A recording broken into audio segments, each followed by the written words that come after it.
Hello everyone, welcome into our latest live video. It's Sunday, the 9th of August, 2026. I'm Carey Holzman, and thank you guys for hanging out with me on this, well, I'd say it's a wonderful Sunday, but it's really, really hot outside.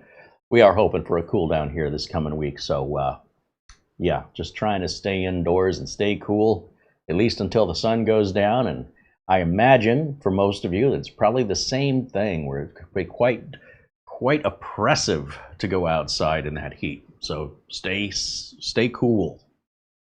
It's the best advice I got for you. Shout out to our friends Buster and Mark Gaines. These fine gentlemen submitted an Amazon gift card prior to the show starting to show their support, and we can't thank them enough for it. Buster, my friend, I hope you're doing well. Mark Gaines, cheers. Thank you, my friend. Mark out there in Northern Ireland, and our friend Buster in Edinburgh, Scotland. Oh, Buster, I found a show on TV called Exploring Edinburgh or something like that. It's like a three-episode series. Exploring Edinburgh, something like that. I mean, that's pretty specific. So anyway, I plan on watching it and learning more about Edinburgh, especially, you know, something that's not from decades ago, like it's current. And I imagine it must air on TV where you are. So anyway, I found it, so I'm looking forward to watching that. And Brian Weber just renewed membership, now a member for 10 months. Right on. Thank you, Brian. He says hello. And before I get to saying hello to everybody else, just real quickly, let's see, Craig Casabona with a $5 super chat. Thank you, Craig. Do I see Buster in there today? He might be checking us out later. Mark Baggett renewed his membership, now a member for 50 months. Right on. Thank you so much. Everybody in green, thank you for being members and for making these videos possible. Today we're going to be looking at the Minisforum NAB9S. This is part 2 from what we did last Sunday when we ran out of time without, having time for the benchmarks and whatnot. I don't think it's any secret that this NAB9 design, or NAB7, or the NAB series, or Minisforum, for me personally, is one of my favorites. And why do I like it so much? One, it's well equipped. The processor's no joke on this. The access to get inside is this easy, and boom, upgrade your RAM, upgrade your storage. Everything on the back is 2 of everything. 2 USBs, 2 Ethernet ports, 2 HDMI ports. I love all the redundancy, and I love the consistency that one's not a display port. You need an adapter or a cable or a different monitor input. I love consistency. Let's do it all the same. Plus we have that, I believe that's a USB type 4 on this, if I'm not mistaken. We'll have to look at the specs. And then of course you've got 2 more USB, another USB-C, and then the audio jack. And there is a BIOS reset hole. I've learned since the last video, not all mini PCs have them anymore. So it might be something we need to, or you guys might need to remind me to check for when we're doing an overview of these. Does it have a BIOS reset? Now, chances are if you don't go into the BIOS and monkey with it, which I don't recommend people do. Look, let me put it to you this way. As somebody who sells computers, if you buy a computer from me, and by the way, this would be my attitude if I was B-Link, or if I was Minisforum, or if I was Dell or HP.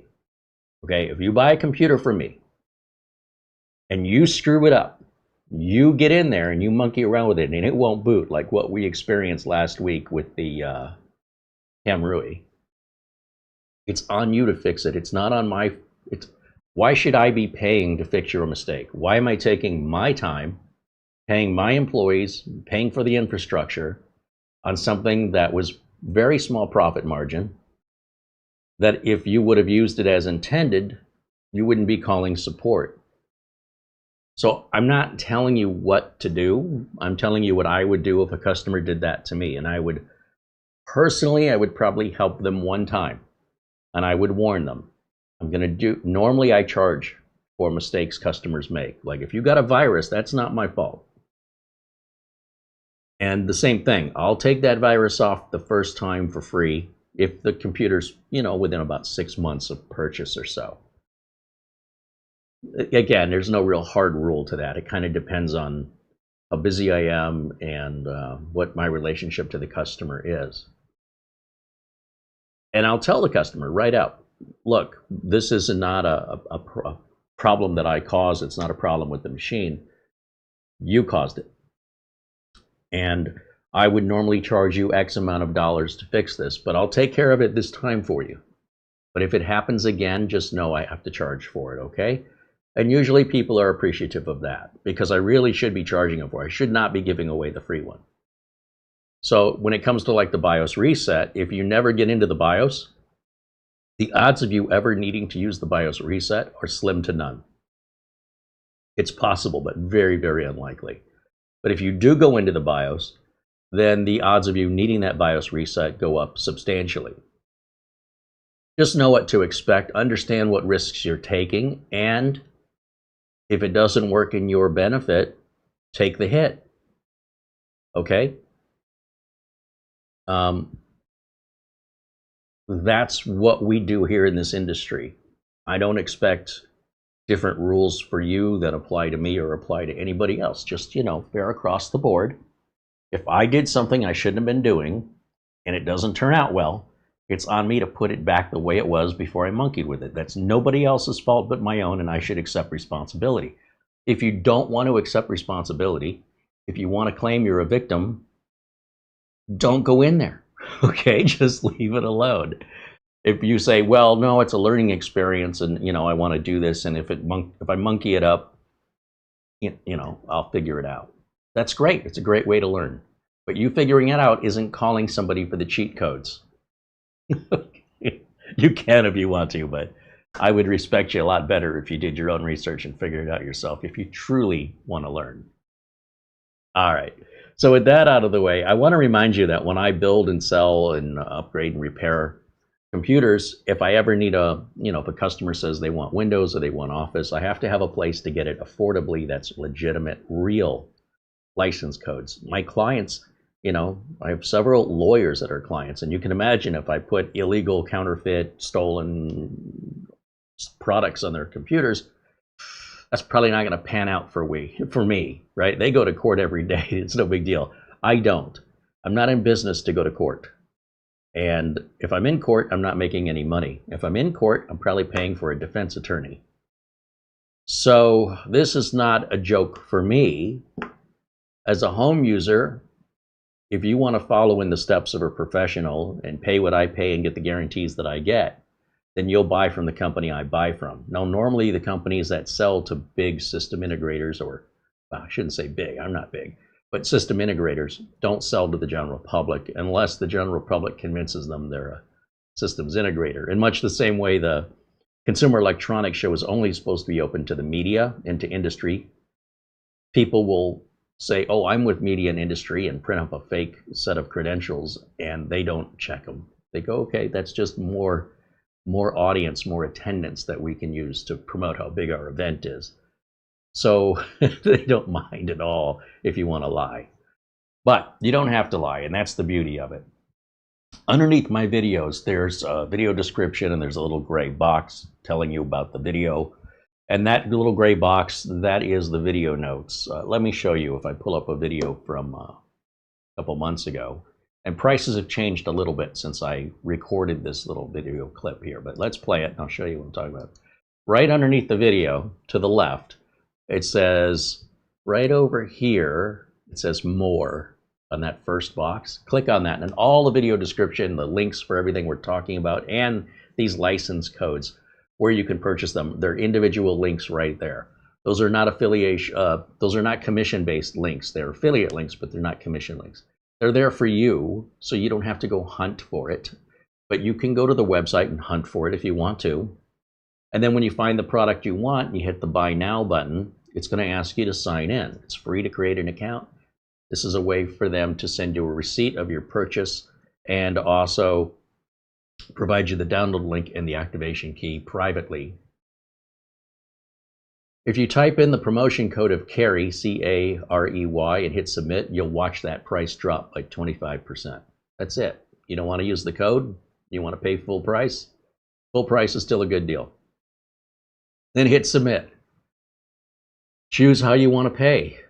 Select your payment method. And the next screen, after you hit your payment method and choose Pay Now, will be the same screen you see pretty much for any online purchase for the selected payment method of your choice there. Once you've done all that, within about 2 minutes, you're going to get an email that confirms your purchase and provides you with a link and an activation key and instructions. If you have any problems, they have 24/7 support that you can reach out to at any time, every day of the year, night or day, doesn't matter, time of day, usually around 2 minutes. And then before you know it, you're activated, you can get on with life.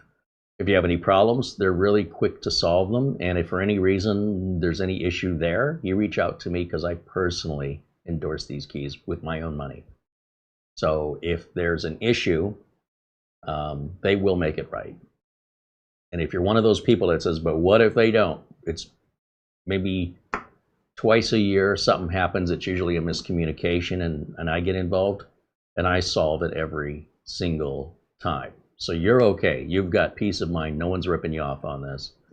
You might be able to find some keys cheaper elsewhere, but you're rolling the dice. Just saying, the support from VIP-URCDKEys is good for 6 months after purchase, which is very generous when you consider employees are getting paid and you're not the one paying them on a product that's just a few dollars. So it's very generous, and you just don't find, well, I have not been able to find that anywhere else on the internet. I see Mara approaching. I have an email. All right, well, that's good timing. Let's see what we got going on here.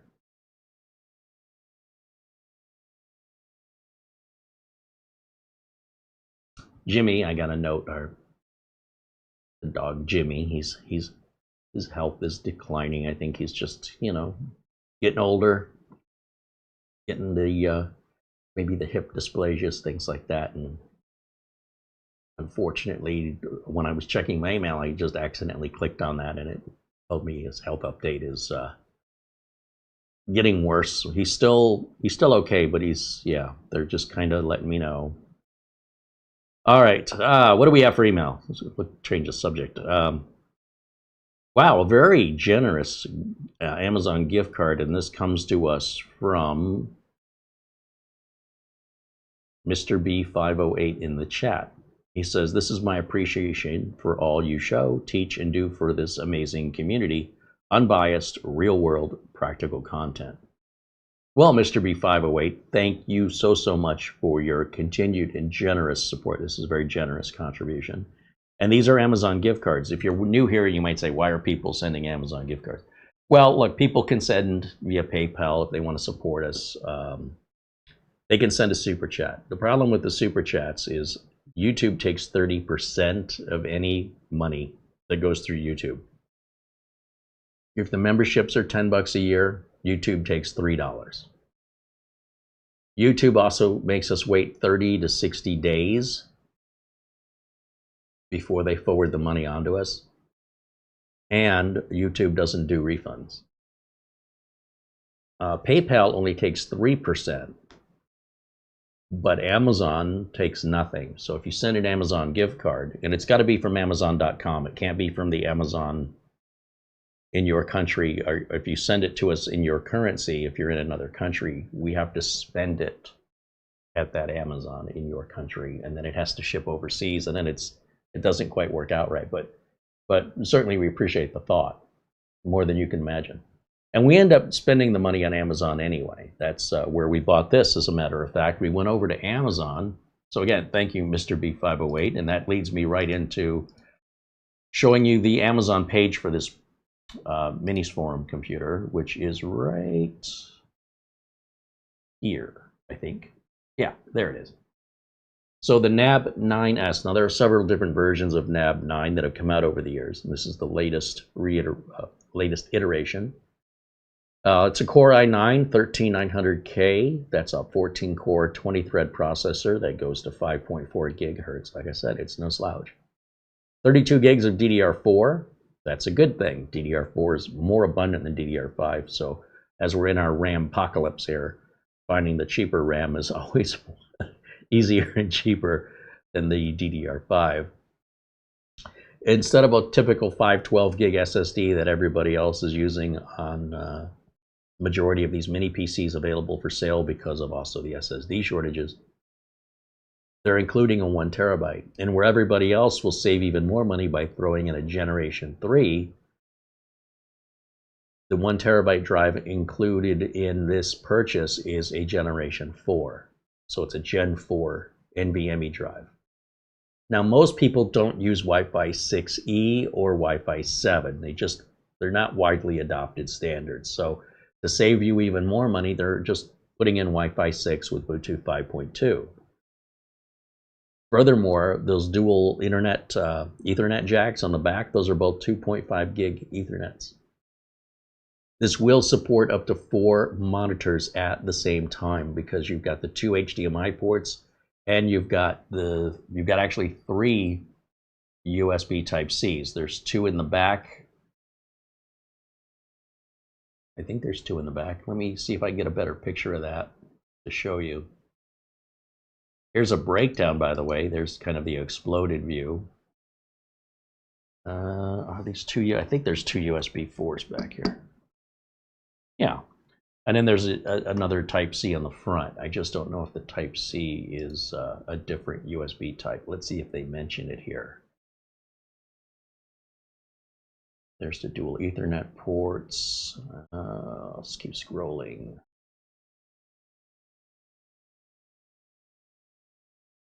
This can have 2 NVMe drives in there, and the one included has a little cooling fan on it. And then there is 4 monitor output. Let me double check that these are USB 4. Yeah, there's a close-up view of the cooler that comes included on the one drive. You would have to provide your own on the second drive if you wanted that. Keep going. Where is the details on the ports? Probably here, and I just passed it, right? See, there's one up in the front, and then there's 2 more in the back. Graphics, maybe connectivity. Let's see what it says here. That's just Wi-Fi. Item details. Graphics display ports. Total number of HDMI, number of component outputs. That's not very specific. Let's go over to Minisforum's website right here at the manufacturer. And it looks like this model is sold out right now. I could see why, because quite frankly, it's a great deal. But they often sell it as a bare bone unit, meaning no NVMe drive, no RAM, no operating system. And if you have that stuff laying around or you want to provide it yourself, this computer's about half price. That's how much RAM and storage add to the cost. Now let's take a look here and see what they say about those USB ports. If they should say dual drive support. Oh, they're also stating this can have a 2.5-inch drive in there, but I don't know why you would want to do that. But if you want to, there you go. Let me just double check that. Let me open this up and see. Oh yeah, the lid has a space for a 2.5-inch drive, but you really should start using your secondary drives externally from any computer these days if you want to have a bit of better safety net. And with USB being so fast, the drive won't run any slower through USB than internally. But when you put a drive in internally, you add heat, and there's no cooling fan on the top half of this computer. So if you want to do that to yourself, I mean, I'm not going to tell you not to, but I'm just telling you I wouldn't do it. But you can if you want to. This is what I want right here. Okay, so the USB is not USB 4. It's USB 3.2. This is why we fact check ourselves. And this is a great, I wish every PC manufacturer, especially mini PCs, would have this kind of information where they show what every port is, not just that that's USB, but what kind of USB. It would be nice if we got the speeds. Okay, it says USB 3.2 type A times 2, but it doesn't tell me if those are 5 gig ports or 10 gig ports. but regardless, it's a nitpick. The same with the USB 3.2 Gen 1 Type-C. I think that's a 5 gig port. What's interesting, over here on the back, the Type-Cs don't say if they're Gen 1 or Gen 2. And this Type-C here, this you'll notice there's a little graphic under it. That's only for display outputs. That's all that's for. Okay, so if you try and plug other USB items into that, like flash drives or something, it probably won't work. That's strictly there as like a replacement for a third video output only. But at the same time, the other USB Type-C, this makes sense because these are often in pairs. So obviously, it seems to me that one of the pair is on the back and the other of the pair is on the front. And those can be used for DisplayPort as well, at least this other one in the back. You see there's a little picture of a monitor on the back of it underneath. I don't think the one in the front has the picture of the monitor. Otherwise, you'd have a total of 5 monitors, and the description says 4. So this must be for data or power delivery, I would imagine. And then these two on the back, they're primarily there.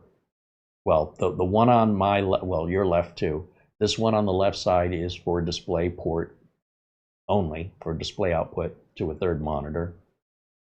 And then the one opposite here on the other side, that can also be used as a DisplayPort or for other USB purposes. And then USB doesn't power the device. What powers it is just a standard barrel jack connector, like many laptops. It's 19 volts. And then down on the bottom left, this is a little Kensington lock, which I don't know why they don't have a little diagram breakout here that explains what that little indentation on the bottom left is for. It's like a bicycle lock.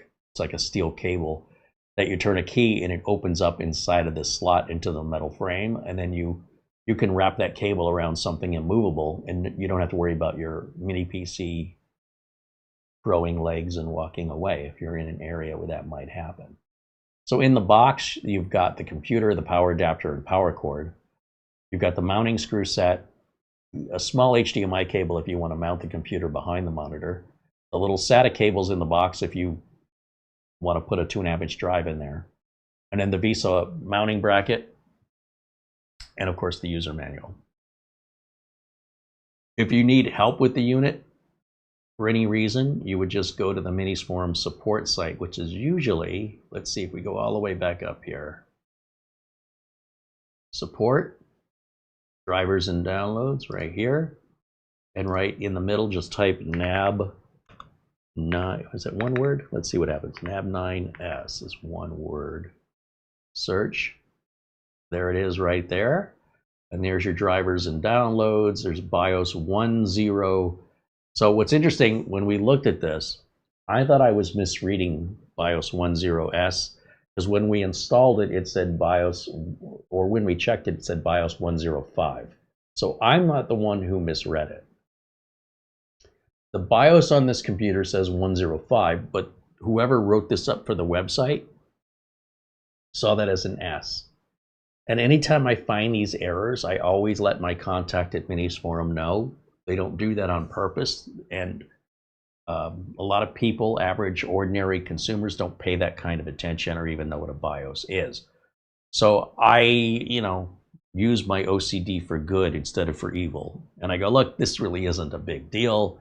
I just want you to know, if you go to your support side and you go to the NAB9S, the BIOS available says 10S or 10S, and it's actually 105. It's not an S. So even the people who code this stuff, it's not just you, mix up O's and zeros and 5s and S's and lowercase letter L with the number 1. It's frustrating. Okay, and there's, like I say, evidence that it happens even to the engineers, or the developers in this case, who should absolutely be experts in knowing that difference in their code. But what do I know about the hiring qualifications? But let's go ahead and turn this back on. I did run the benchmarks on it. There's the blue light. I did run the benchmarks on it because those do take a while. And let's see, what do I want? HDMI 3, that's this guy right here. And hopefully we'll see some video out of it. There it goes with our power on self-test. Our post, and then Windows should pop up here. It's a pretty fast to boot up time, if you ask me. It runs really, really quiet. And just to kind of go over, oh, I need a keyboard and a mouse. I've got them here on the bench. I just didn't turn them on. Okay. Let's go to Crystal Disk Mark. Oh, this is Crystal Disk Info. This is who makes the included 1 terabyte Gen 4 drive. We can verify, you know, it's brand new, power on count, power on hours. Manufacturer I've never heard of before. You better start getting used to that for RAM and SSDs. As smaller Chinese companies start ramping up to meet demand, you're going to start seeing unfamiliar names. That doesn't mean they're bad. And furthermore, they're still warranted by the manufacturer of the mini PC, regardless of who makes it. And you'll see the numbers on the drive are fantastic. You're at 7,000 on the reads and 6,400 on the writes on sequentials. And that's faster than average on Gen 4 drives. And it's double the capacity of what you typically see on average in mini PCs. A lot of times they're 512 gig, they're Gen 3, and if they are Gen 4, they run around 5,000 or so on the Kingston drives. I would say whoever makes this is better than Kingston, in my opinion, as far as performance numbers go. And it's clearly a value because Minisforum apparently must have got a good deal on them to include them in their systems. For remember, their reputation's on the line. If they go with somebody cheap, that's crappy. So that's obviously, I have to assume, a good, better value for Minisforum, and more than just price. And that makes it a better value for you, the consumer.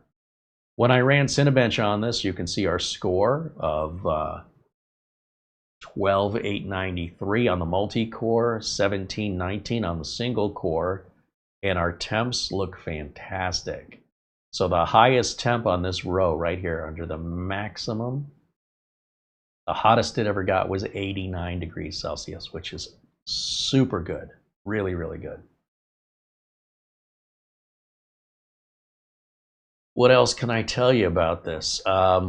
Oh, in the device manager, if you want to know who makes the networking adapters, it's Intel for the 2.5 gig Ethernet jacks, and it's MediaTek for the Wi-Fi. It's actually Wi-Fi 6E. I just realized the website said Wi-Fi 6, didn't it? It said Wi-Fi 6, and I said that's no big deal because most people are using, I think most people are using Wi-Fi 5 around the world, I think. Let me ask Gemini. I really need to fact check myself because my memory is getting, the amount of information that I have to absorb every day, it's not getting easier.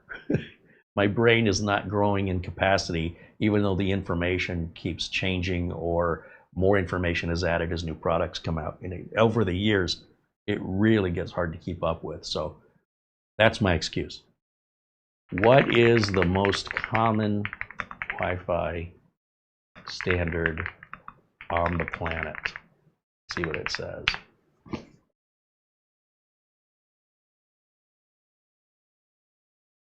Wi-Fi 4 retains the largest global footprint overall because it operates on both 2.4 and 5 gigahertz frequencies and is supported by virtually every legacy IoT device, you know, cameras and garage door openers and all that stuff, IoT, Internet of Things.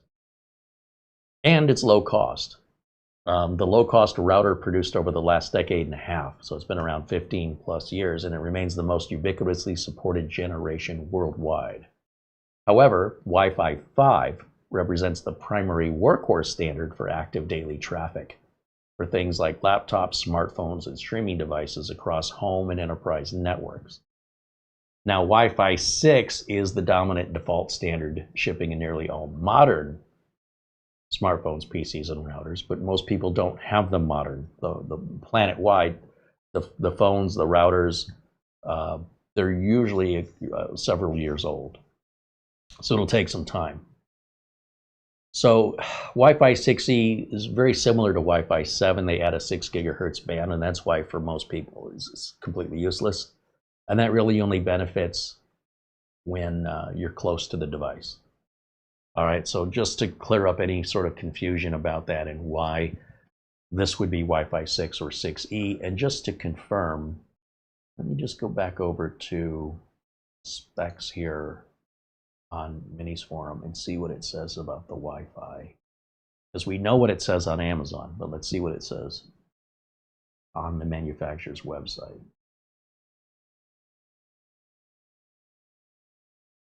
Wireless, yes. That's what it says on the specs. Let me go back a page. See if it's a little more descriptive here in the on the website.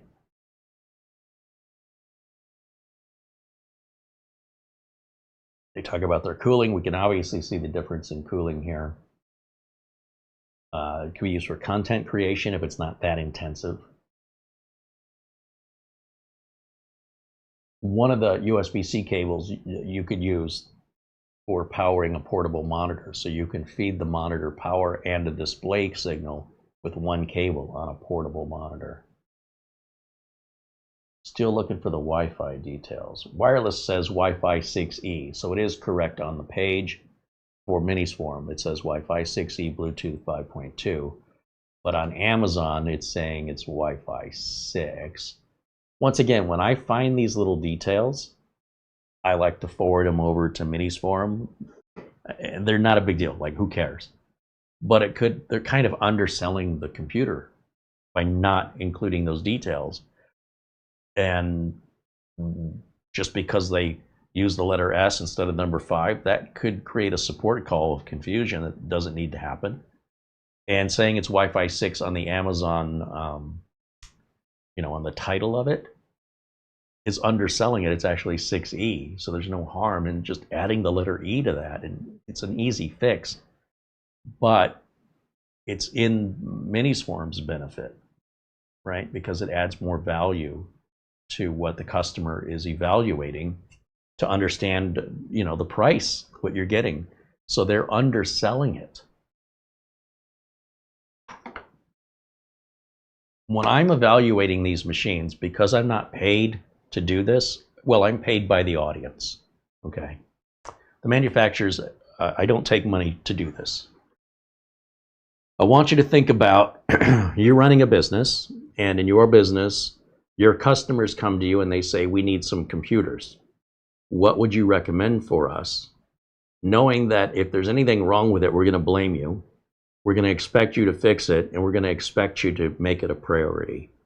Otherwise, we'll just go to Best Buy. So we're going to go through you. We want your advice. You know our business needs. If not, you'll ask. And whatever you sell us is how we're going to judge you. If we like you, if we trust you, or is it going to be the opposite?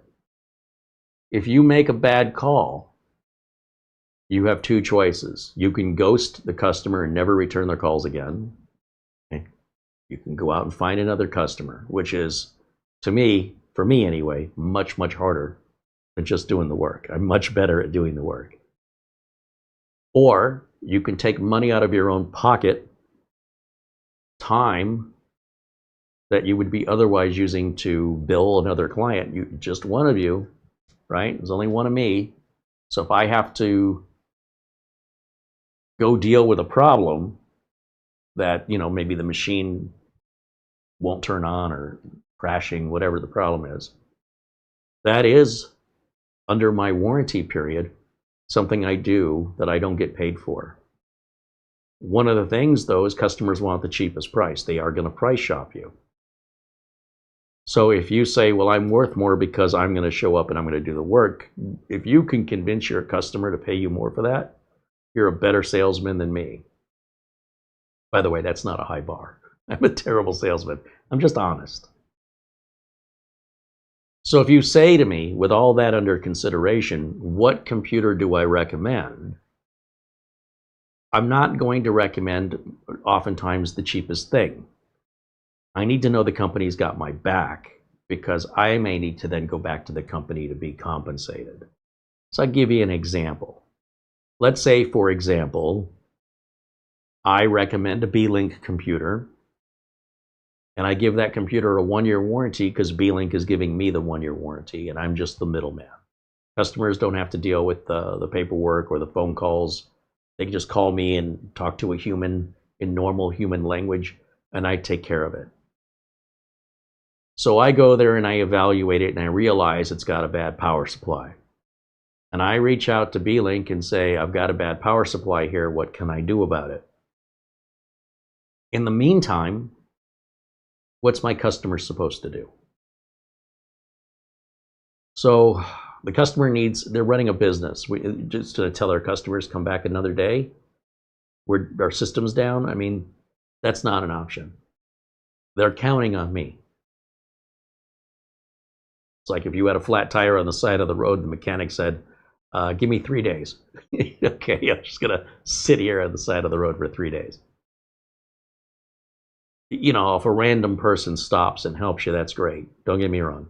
But their accountability is very different. So anyway, what would you do in that scenario? What I would do is I would try to source another power supply ASAP. Or if I can't get the power supply, swap the computer out with a spare I've got laying around. Once the customer has the spare, I need to copy all their data, reinstall it. Huge pain in the butt. Customer is not happy for having the inconvenience, and I'm not getting paid. Then I can take that computer home, back to the office, reach out to B-Link, and if it's a weekend or whatever, you have to wait. It's often a 12-hour time difference where it's morning here, it's evening there. So email's the best way. You know, send them an email, give them the receipt number, look that information up, write up the problem description, write up, you know, what you've tried.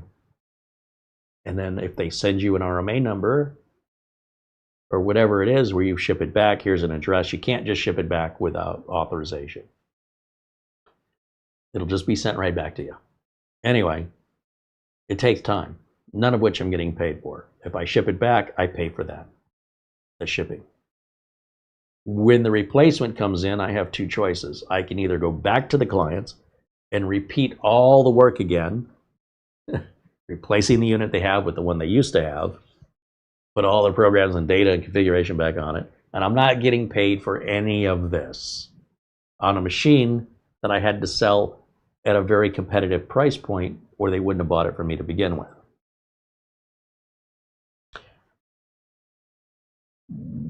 If the next machine fails within that first year, regardless of what I do, the customer will probably lose all faith in me. Just like, this guy doesn't know what he's doing. His recommendations suck.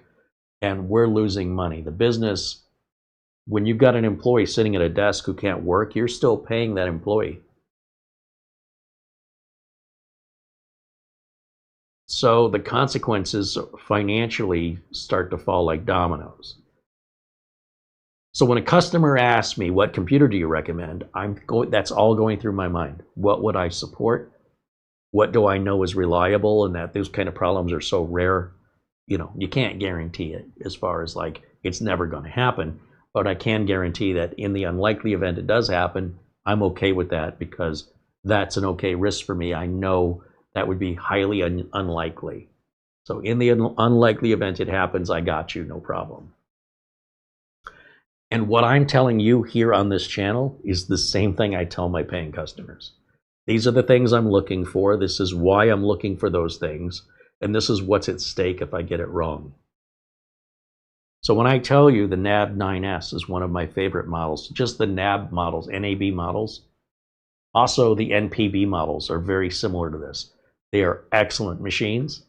Our friend Frankie B, I don't know if he's in the chat today, but he's got the NPB 7, I think it is. He freaking loves it.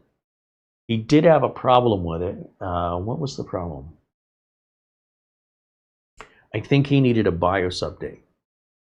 And I think the reason he needed it is I believe we were sent a model that was an earlier prototype. And that's on me. I should have updated the BIOS before I sent it to him. or I should not have sent it to him. But he was cool with it, and he's been just a great friend to the channel, and I consider him a personal friend. And I did it as quickly as I could. He had to mail it across the country. And then once I had it, I fixed it, tested it, updated it, changed the BIOS battery. It had died. And then I paid for the shipping back across the country again because it's the right thing to do. And Frankie, this is Frankie, he was down without that machine for 2 weeks, and he needed it. What's great is, you know, sometimes customers, and I don't think it's fair to call Frankie a customer, but in an exchange of a computer for money, right? Sometimes people are very intolerant when things go wrong, and it's not anybody's fault, it just happens. And then they'll complain that it takes too long. And, you know, Frankie made it clear right out of the gate, you know, I need this as quickly as you can. Okay, absolutely. As soon as I get it, the day it arrives in the mail, I'm opening it and I'm starting to work on it. And we showed the diagnosis live here on video, so that gives me content too. And, you know, when that side of things go wrong, it's great for YouTube. It's not so good for business. But Frankie was totally understanding, totally. But he was also checking in, like, hey, you know, how you doing? How's it going? Nothing wrong with that. Nothing wrong with it. And I would tell Frankie, here's where we're at. Here's, you know, I think I was waiting on something. I was waiting on a battery because it has a little connector on it I didn't have. I bought 10 of them, so I think I still have 6 or 7 left. So that won't happen again. And it took Amazon 2 or 3 days to get the batteries to me. In fact, the first batteries I ordered were the wrong connector. So I've got like 9 of those. I ended up breaking one apart to figure out the connectors are so similar. Now I've got each battery for next time anybody else has that problem. I can have the parts right here. Those batteries are good. They can sit on a shelf for close to 10 years. So it's not like a big expense or something I have to worry about, you know, having a bad, you know, the inventory spoiling on me anytime soon. And they're very inexpensive. So got that back out to Frankie. He tested it. He says, oh, this is so much better now than it was. I'm sure the BIOS fixed a few things, and as fast as it was, it's faster now. We also upgraded a few things while I had it. And what I personally enjoy the most with people like Frankie, I wish there were more of them, is that he's constantly reaching out and saying, I just want you to know, man, this thing is running fantastic. It's running better than ever. And I appreciate that. Usually I only get calls when things don't work. And then, you know, he's also supporting the channel in a very generous way on top of that. So I'm a big believer that, you know, you take care of the people that take care of you. When my customers are paying me on a monthly retainer, do whatever they ask. I'm not there as a stickler to the rules and say, well, that's not in the contract. Technically, you'd have to pay for that separate. Just take care of them. That's my attitude. Just give them what they want. Unless what they want is, you know, massive. If it's just a, can you help us move a printer? That's not in the contract. I don't do that. The answer is yes. I'll help you move the printer. I want them to continue to pay that monthly service bill for their backups and their maintenance and support. I don't want to give them any reason to go anywhere else. But if they say, could you help us learn QuickBooks and teach it to our employees? I mean, I don't know QuickBooks. I'd have to learn it myself. It's not something I do. I would have to charge for that, for all the time I'd have to invest. And I'd have to charge for teaching your employees. So if we want to talk about that, that's a separate deal. So there's a limit, of course, of how much I can. I don't have to be so rigid. Stay in the lines. You can go a little over the lines. It's fine. At least in my business.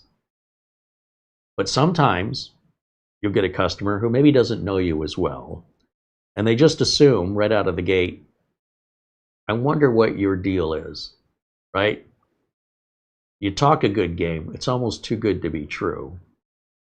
So I'm going to buy from you, but I got something in my gut that says, I don't know about this guy. And then the minute something happens, they'll call you angry.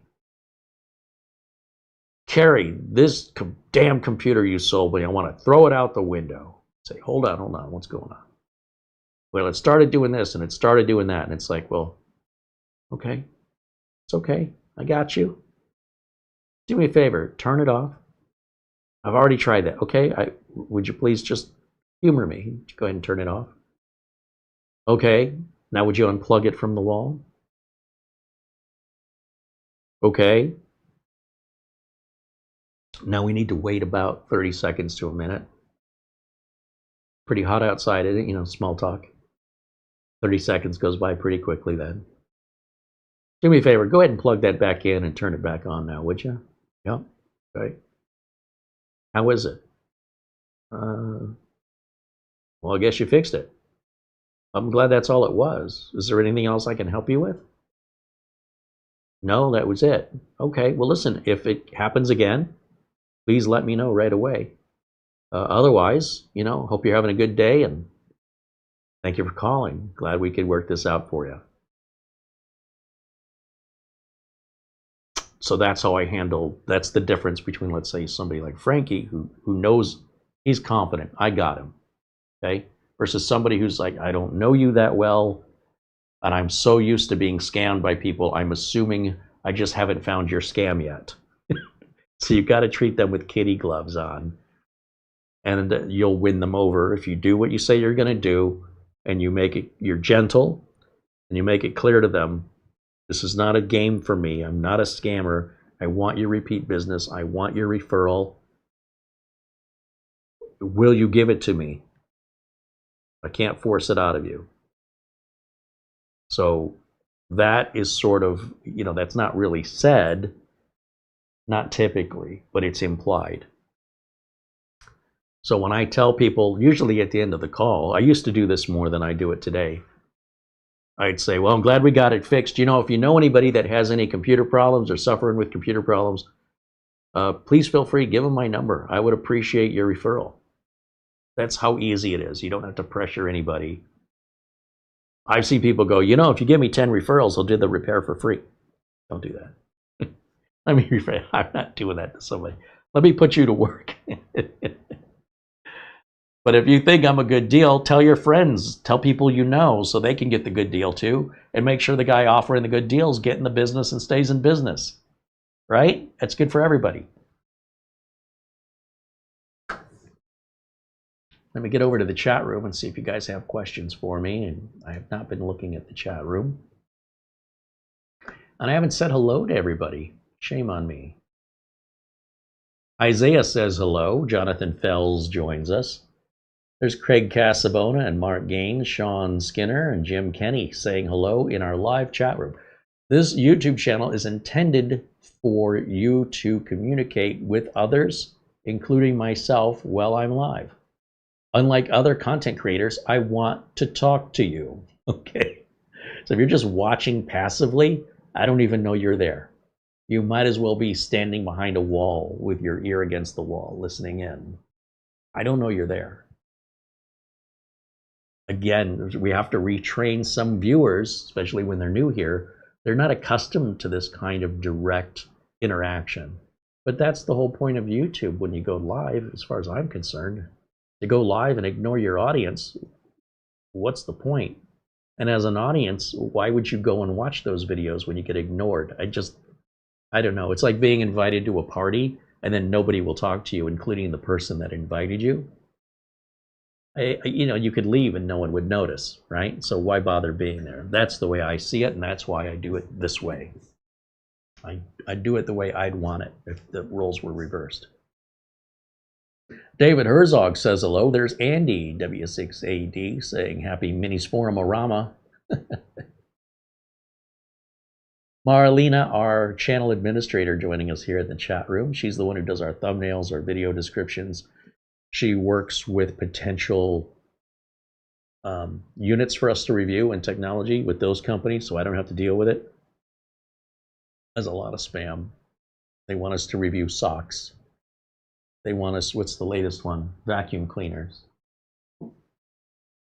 Let's see. Michael Lavelle says hello. Xander Vanderhoven joins us. David Graham joins us. Mark Leibowitz, a fellow peer in this industry, works as a tech in the Chicago area. Says it's warm, humid, sticky, and stormy in Chicago this afternoon. It's a great time to hang out with Carey, Mara, and everyone in the chat. It's always a good time. Good to see you, my friend. Gary Tatum says hello.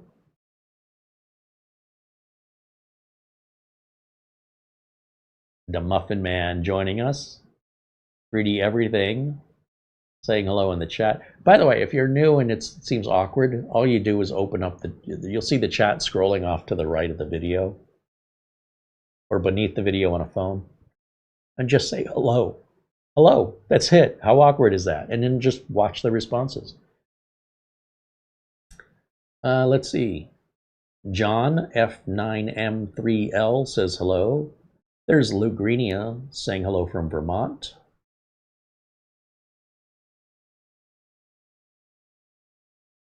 Says he was watching a video on Scandal Reunited for a last concert. Scandal. The Warrior? I am the Warrior. Scandal. Let's see. Philip Jones says hello. Dragon Time Lord joins us. Brian Weber says hello. Eddie Casanova. Mark Baggett. Bajan Guy. Patrick Manny. Mr. B508.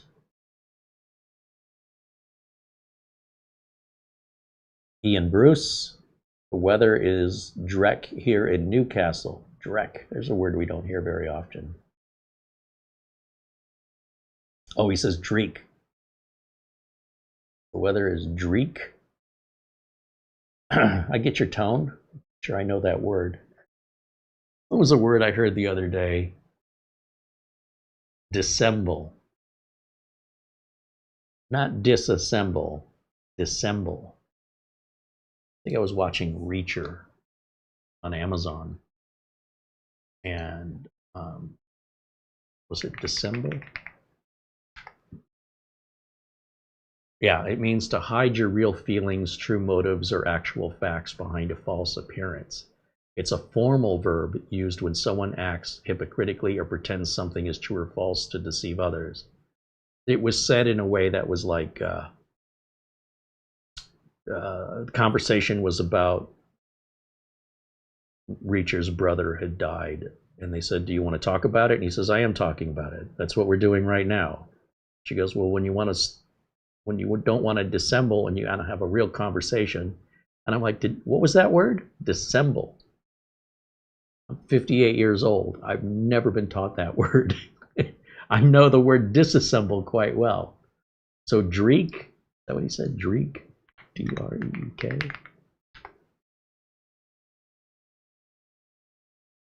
Did he misspell it?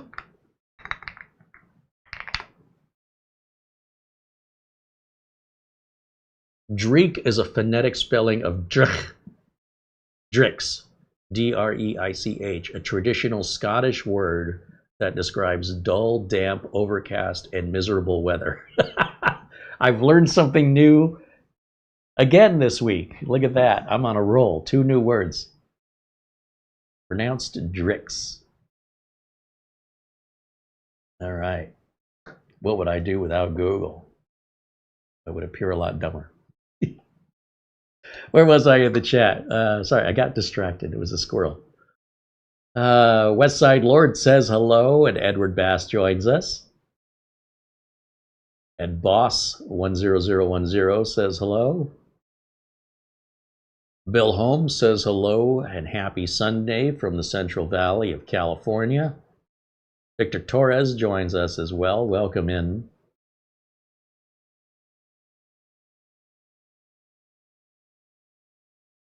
Bike Man says he's using Wi-Fi 6E. And you'd have more 6E based devices if you could afford more devices with 6E. It's mostly not a matter of affording it, it's that people don't want to let go of their old stuff. You know, there's some people out there with printers that are 15 years old. 15 plus years old. Nothing wrong with it, but they might start running into driver issues where they can't use it anymore. And they're like, but it works. What are you going to do?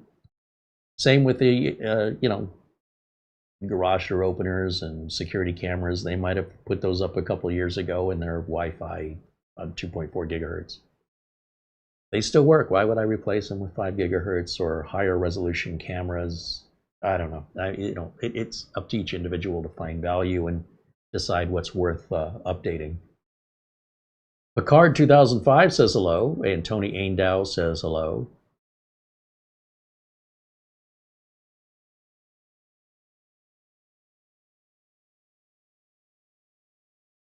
Philemon on Fire joins and says it's a beautiful Sunday here in Kentucky.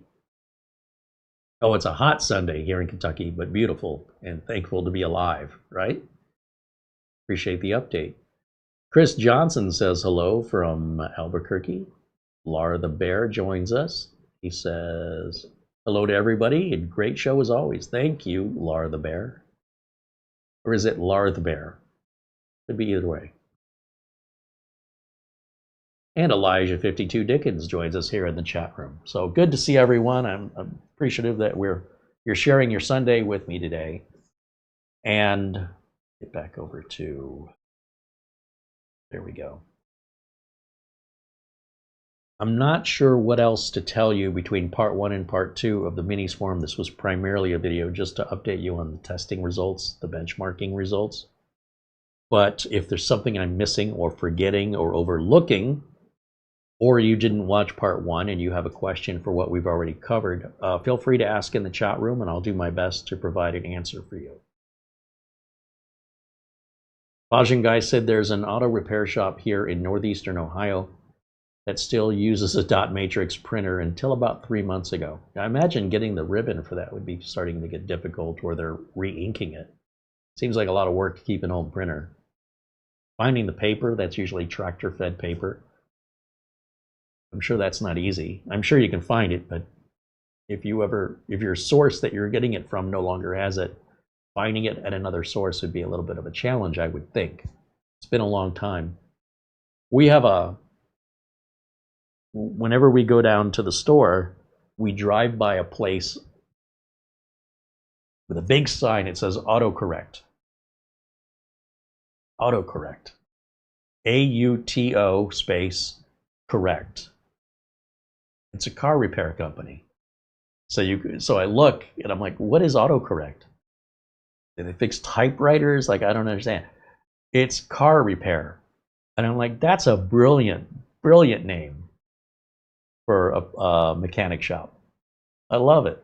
Very clever. Speaking of auto repair shops, I haven't gone in there or used them, so I don't know if they're using any dot matrix printers.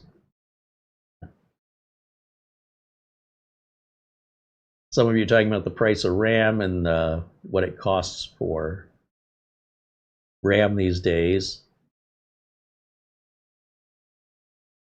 I still believe most of you don't actually need that RAM. I think you just want it.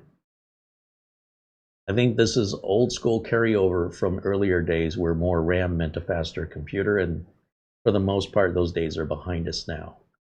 Microsoft is also focused on de-bloating Windows and making it faster and updating a lot of things that have been ignored, like the File Explorer, file copying processes, being able to move the taskbar again. All of that's coming, and Microsoft is focusing on improving the consumer experience. See, before, Microsoft kind of blew off the consumer and said, well, we don't care what you want. You don't buy enough for us to care. So management has changed at Microsoft, and some new people are in charge, and they're saying, okay, we hear you on social media, because they don't really hear it from businesses on social media compared to consumers, and we're going to start addressing it. And they are. They want Windows 11 to run smoothly on 8 gigs of RAM. Now, it will run on 8 gigs of RAM. I wouldn't use the word run. It walks on 8 gigs of RAM. And it's fine. You know, for regular home users, it's fine. 16, I think, is preferred, and at the most 32. The minute you exceed 32 gigs of RAM, you must be some kind of a power user or think you are.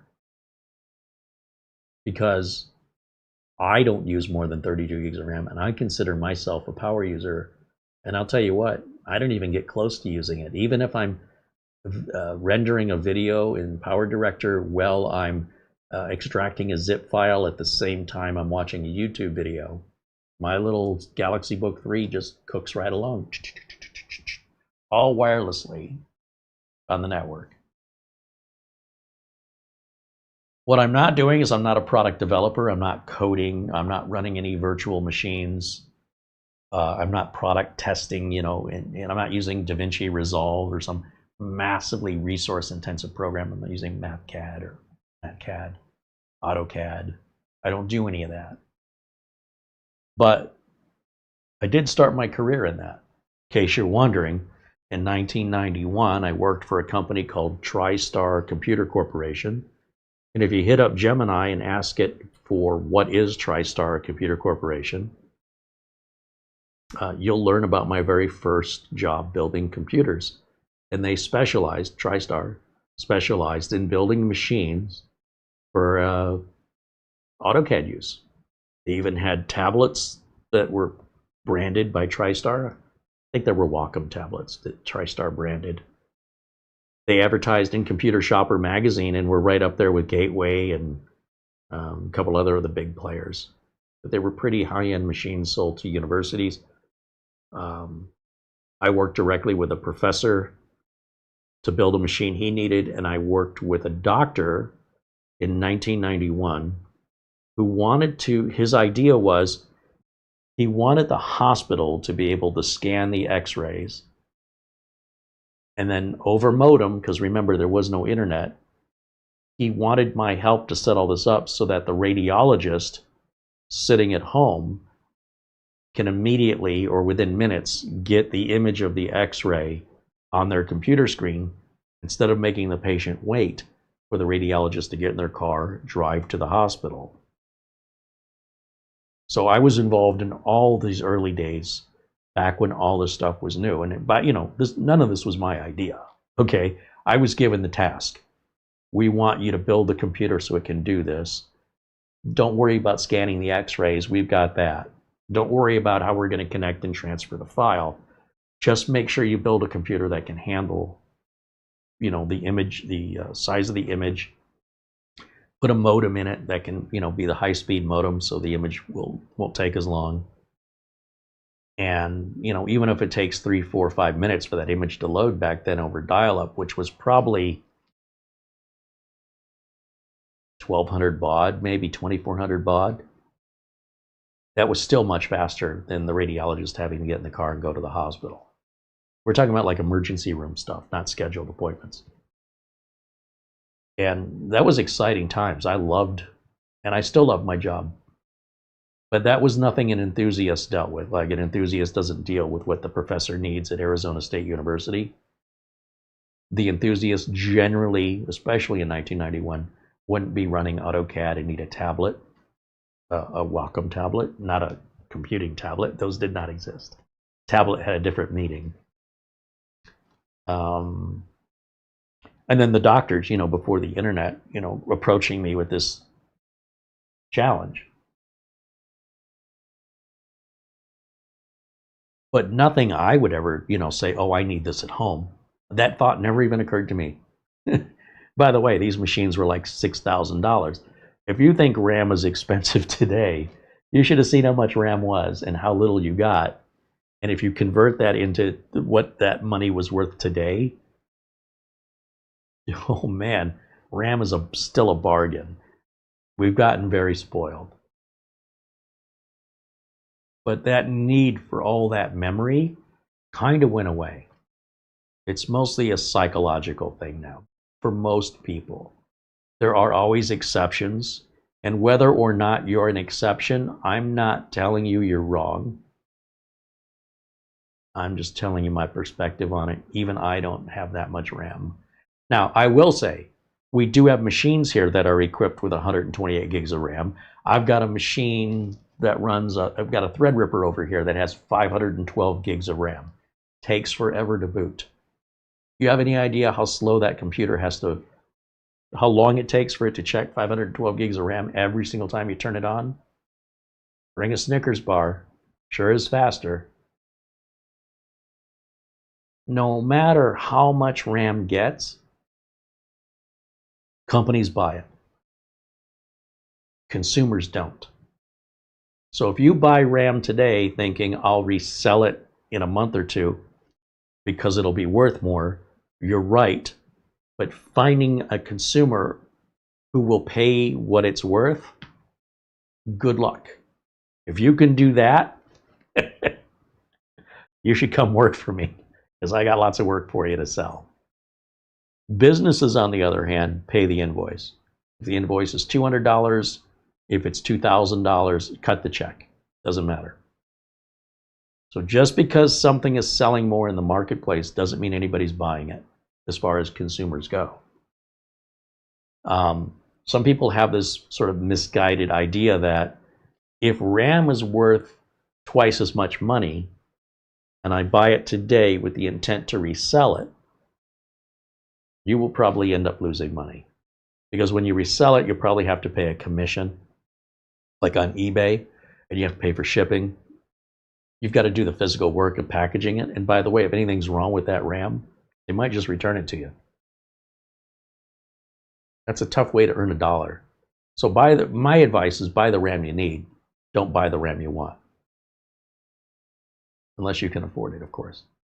But to each their own, those are just my thoughts. Andy mentions that doing large language models are an exception. I agree. Large language models do require a lot of resources. That's what's taking up all the RAM to begin with. That's the whole source of this problem. And if you want to be a part of the problem, I mean, just acknowledge, at least admit you're a part of the problem. And it's partially you're part of why RAM. When I say problem, I'm referring to the shortages of RAM and storage. So, like, I don't know why anybody would want to run a large language model locally. I don't get that. Oh, it's private. What are you doing? Are you writing missile control guidance systems? I don't understand. I would much rather offload those resources onto millions of dollars worth of data center equipment that will smoke whatever you think. No matter what you think. Look what I did to my car. I put this blower motor on it, and I boosted my compression rate, and I put in a flat plane crank so it can spin faster. So now you're going to go up against an NHRA drag car. You're going to be left in the dust. I don't care how fast you think that car is. That's not even, it's not even close. So whatever you do for your own local large language model, it will pale in comparison to offloading that. Unless you don't have an internet connection or your internet connection is really slow, just offload it, let it process it, and send the results back. That's what Teslas do when it comes to like their self-driving. Teslas don't have a bunch of memory on board the car. The car sends the data over the network, not live as it's driving, but it gets updated with how to respond to certain situations. It gets programmed as it sets, and it gets over-the-air updates. The updates and all the images, all the footage is uploaded to Tesla servers, which is, hundreds of millions of dollars worth of networking equipment and high-end processors and RAM. And it processes in certain scenarios what the car should do. Like if you see yellow cone or orange cones and there's road construction, and it's learning. Those systems are learning how to drive. And then it updates the car with the end results. It does all the math on their side and sends the math results to the car. So all the car has to do is obey instructions. It doesn't really have to openly make a decision. It's being told this circumstance requires this response. The car doesn't decide that. The servers decided it. So for me, like, I like to use AI. I don't use it for coding, but I did use it the other day. It solved a problem for me. When I had an older Minisforum machine here that I was updating, and I downloaded a BIOS for it. And when I go to run the BIOS, the program opened and closed. It didn't do anything. And I thought, oh, maybe I need to run it as an administrator. So I tried it again, no difference. So I opened up Gemini and I said, why is this batch file, when running on Windows 11, 25H2, just opening and closing and not doing anything? And it broke down exactly what the problem was and why it was breaking. It found 3 problems where the way Minisforum's programmers wrote it, Microsoft deprecated those features, meaning they don't support them anymore. That means when the programmers developed the code, they were given a heads up, by the way, if they could have been bothered to either look it up or to verify it, which apparently they did neither. I don't know how much they make. I don't know who decides how they're hiring these people, but that's a bad developer all day long. I wouldn't hire that developer. So now what did work when they wrote it doesn't work anymore. So anyway, Gemini said, I've updated the code for you. Just copy and paste this, replace your batch file with this code, and it should work. First try. Worked perfectly. So I took that AI response and I copied it to my contact at Minisforum, and I said, all the older units you've got support for on your website, those batch files don't work anymore. They used to. And here's what you need to do to fix it, and here's why. And then just copy and paste the AI response. It literally took 2 minutes. I did not need a 128 gig machine and a large language model to process that myself.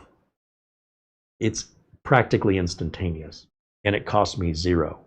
Versus running a large language model, it's going to cost you a lot of money in the hardware, because the big companies, you know, the Googles and the Tesla, the XAI and Anthropic and all the others, ChatGPT, they're buying up as they've already. Samsung says they pre-sold all RAM for 2027. It's already sold. Andy says he just likes doing his own local large language model for his own education, just to learn about them. And he still uses Gemini regularly. And that's, you know, if you can afford it, great. But that's optional. In other words, that's not a requirement. When a company orders computers, it's not an option. That's why they just pay. But when you see, you know, on social media and stuff, people complaining about the prices, that's just because they want it. They don't actually have to have it.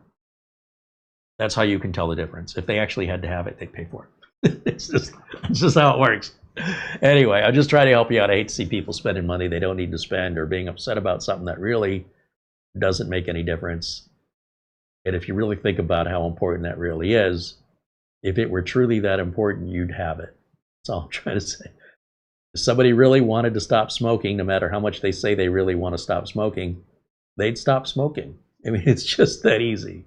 They complain about how much cigarettes are. Well, they'd stop smoking. But if they really, really need those cigarettes, somehow they always find the money. This is kind of the same thing.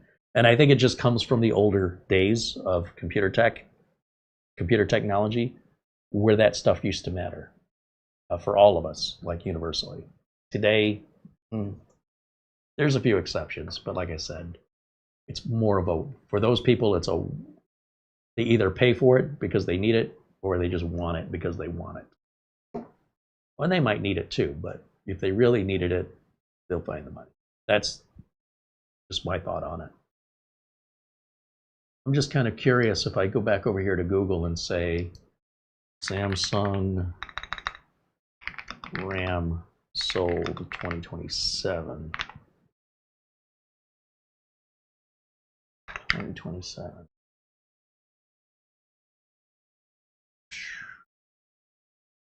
Let me share this with you.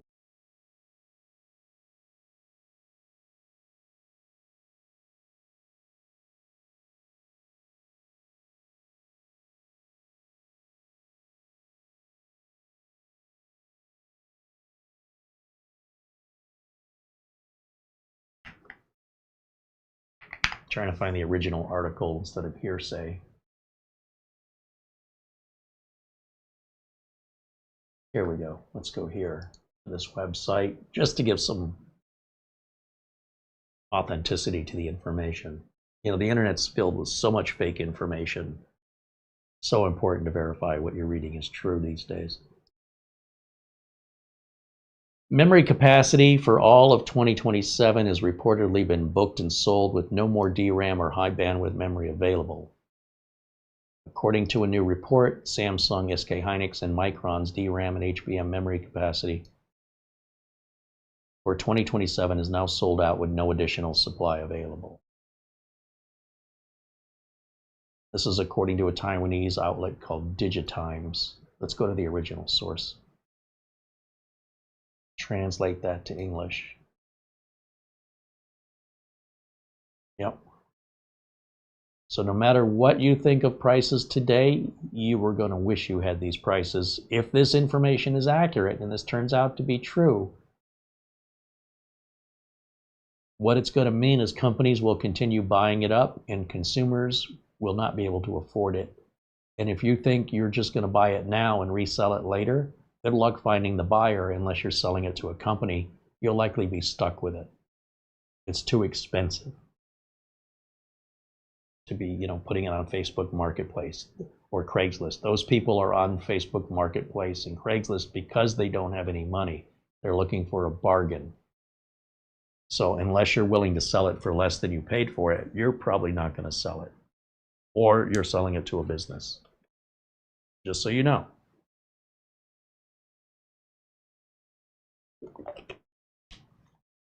Let me get back over to the chat room.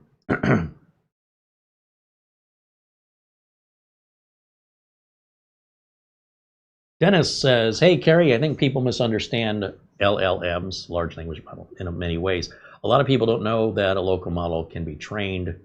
It is a base to build your own AI. And there's many great harnesses out there now. Well, yes, if you want to run things like Claude or OpenClaw, stuff like that, where you want an agent, an AI agent, then you may want that to process faster through a large language model. However, do you know anybody in real life who does that? Like, I know there's people on the internet you talk to, but is there anybody in your family, your neighbors? Have you ever met another person in real life that uses LLMs and agents, AI agents? I'm just genuinely curious. I know a lot of people. In the business I'm in, I meet so many people. And not a single one of them. I don't know anybody. I know people here in the chat room that claim to do it, but I've never met you face to face. And I'm not saying you're not real. I'm saying it's so rare to encounter you. It's by chance we're meeting in a chat room about technology where I would expect people that do that would hang out. That's my theory on it.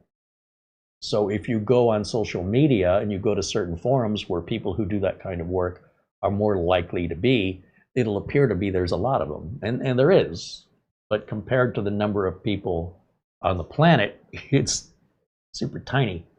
So because I don't personally have any first-hand experience with somebody in my reality here in person, where they've asked for a build to do that, or they demonstrate to me how they use it, I am completely clueless.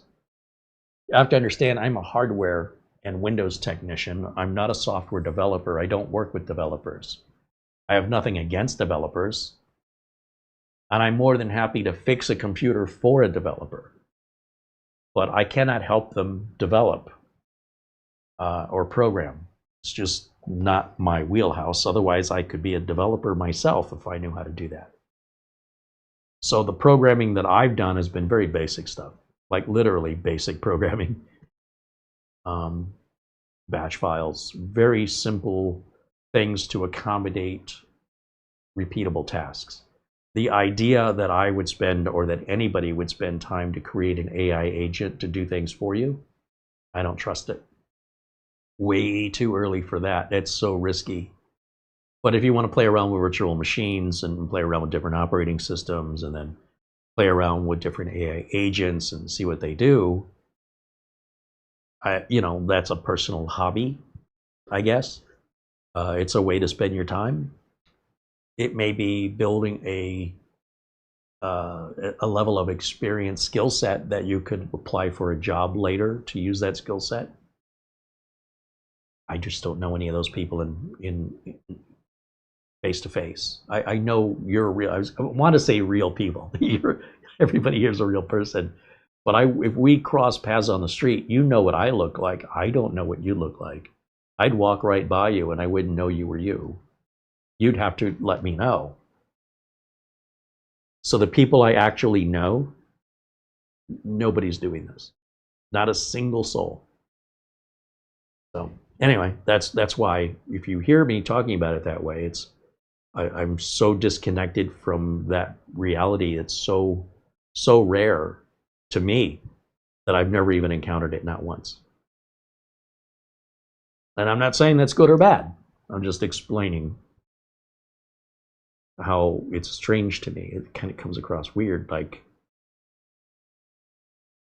I've never heard anybody talk about it before in interacting with people in person. I've never been anybody in person say that. But, nothing wrong with it.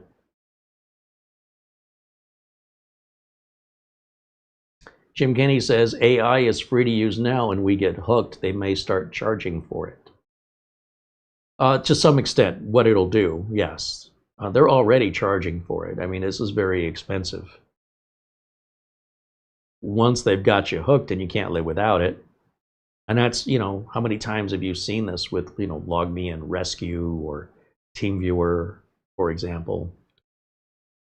Facebook, before they started putting all the advertisements, it used to just be who you connected with and what's going on in their life. Remember those days? Corey Doctor Now has a book, and he's very popular on YouTube talking about a word he created called enshittification. And the idea is that you give something away for free that's useful, and you make it less useful and start charging for it. And it's everything from fast food, the quality of the food, the price of the food. What used to be going to McDonald's was cheap and the food was decent.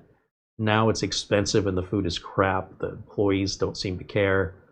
It's been enshittified in that every company, whether BMW wants to rent you the heated seats that are in your car, BMW wants to put screw heads on that require a BMW-shaped screwdriver in the head of the screw to get them out so you can't work on it. Not that it's a big deal to create a screwdriver that matches that bit, but it's a deterrent that enshittifies the value of the car. BMW has been playing a Spider-Man advertisement in many of their cars.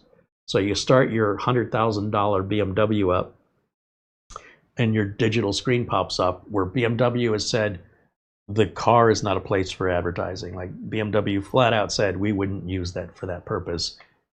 And now a few years later, they're using it for that purpose. So you start your car and the screen advertises Spider-Man. BMW made a deal with, who was it, Warner Brothers, whoever makes Spider-Man.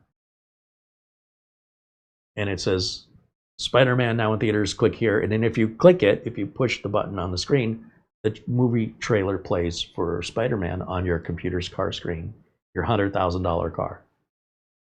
So does that mean, oh, it's going to offer me free tickets or a discount? Nope, not at all. So they've enshittified BMW. You can bet your bottom dollar that AI will start being charged for certain tasks, like image creation or music creation, or anything but offering answers like Google AI search will probably always remain free. But at least I think. But when you want to use it to, like when I said, can you fix this code for me with the Minisforum batch file? It did that for free. Will it continue to do it for free? It's limited right now how often you can do it. And I don't do it often enough to hit those limits. Once you hit your limit, you pay for anything beyond that. So they're already charging for it, and they're losing money. They're not charging enough, and they're not charging often enough. So guaranteed that's coming.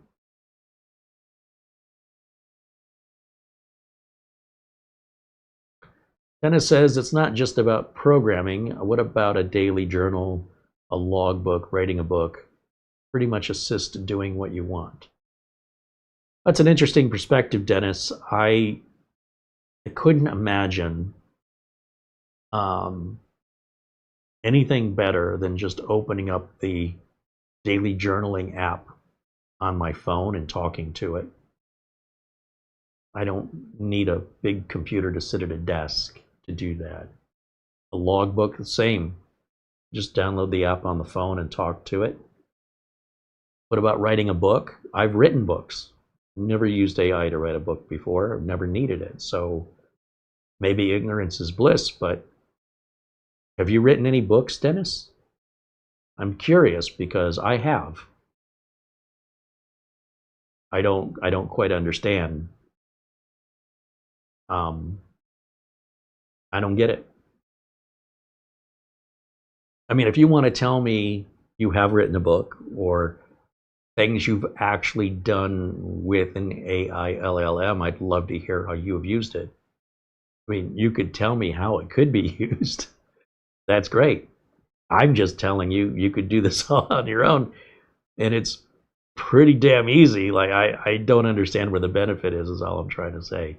So if you have some actual first-hand experience as an example of compared to how you were doing it to how you do it now, that's how you could sell me on it.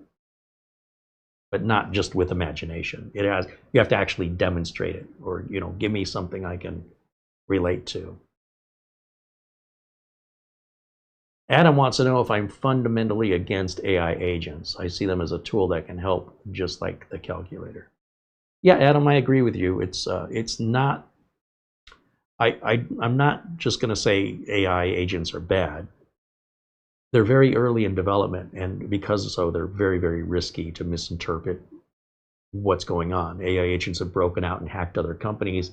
AI agents have deleted entire databases. Oopsies. And if you're willing to accept that risk, it's sort of like, I got this new parachute design. Do you want to jump out of the plane and try it? I don't. I'm not telling you what to do. I'm saying I won't do it. You can go first. So let all those people go first. But what the crux of this I think you're missing is I don't know any of those people in real life. I've never met a person who does that in real life.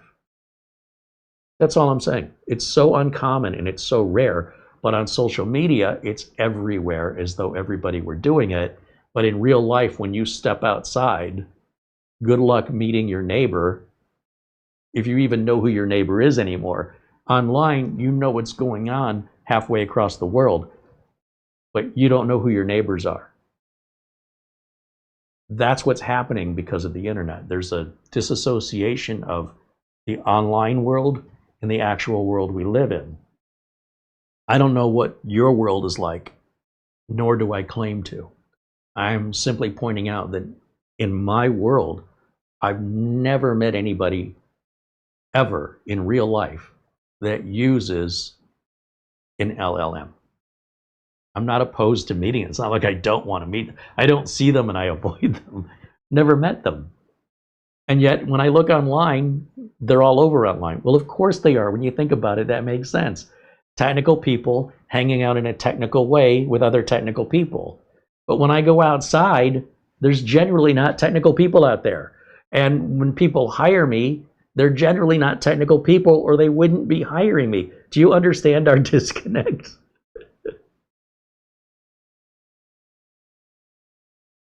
That's all. I have nothing against it, but it's just it's very early in development. It needs a lot of work. And I'm glad somebody's doing the work, and I'm glad it's not me. Look, somebody might stick their hand in a box filled with mosquitoes to test how well a repellent works. I'm not doing that. You're welcome to do it often as you want. I don't care. When you find the repellent that works, I'll buy it. Okay? That's all I'm saying. And I've never met a person whose job it is to stick their hand in a box to test repellent, but I know those people are out there.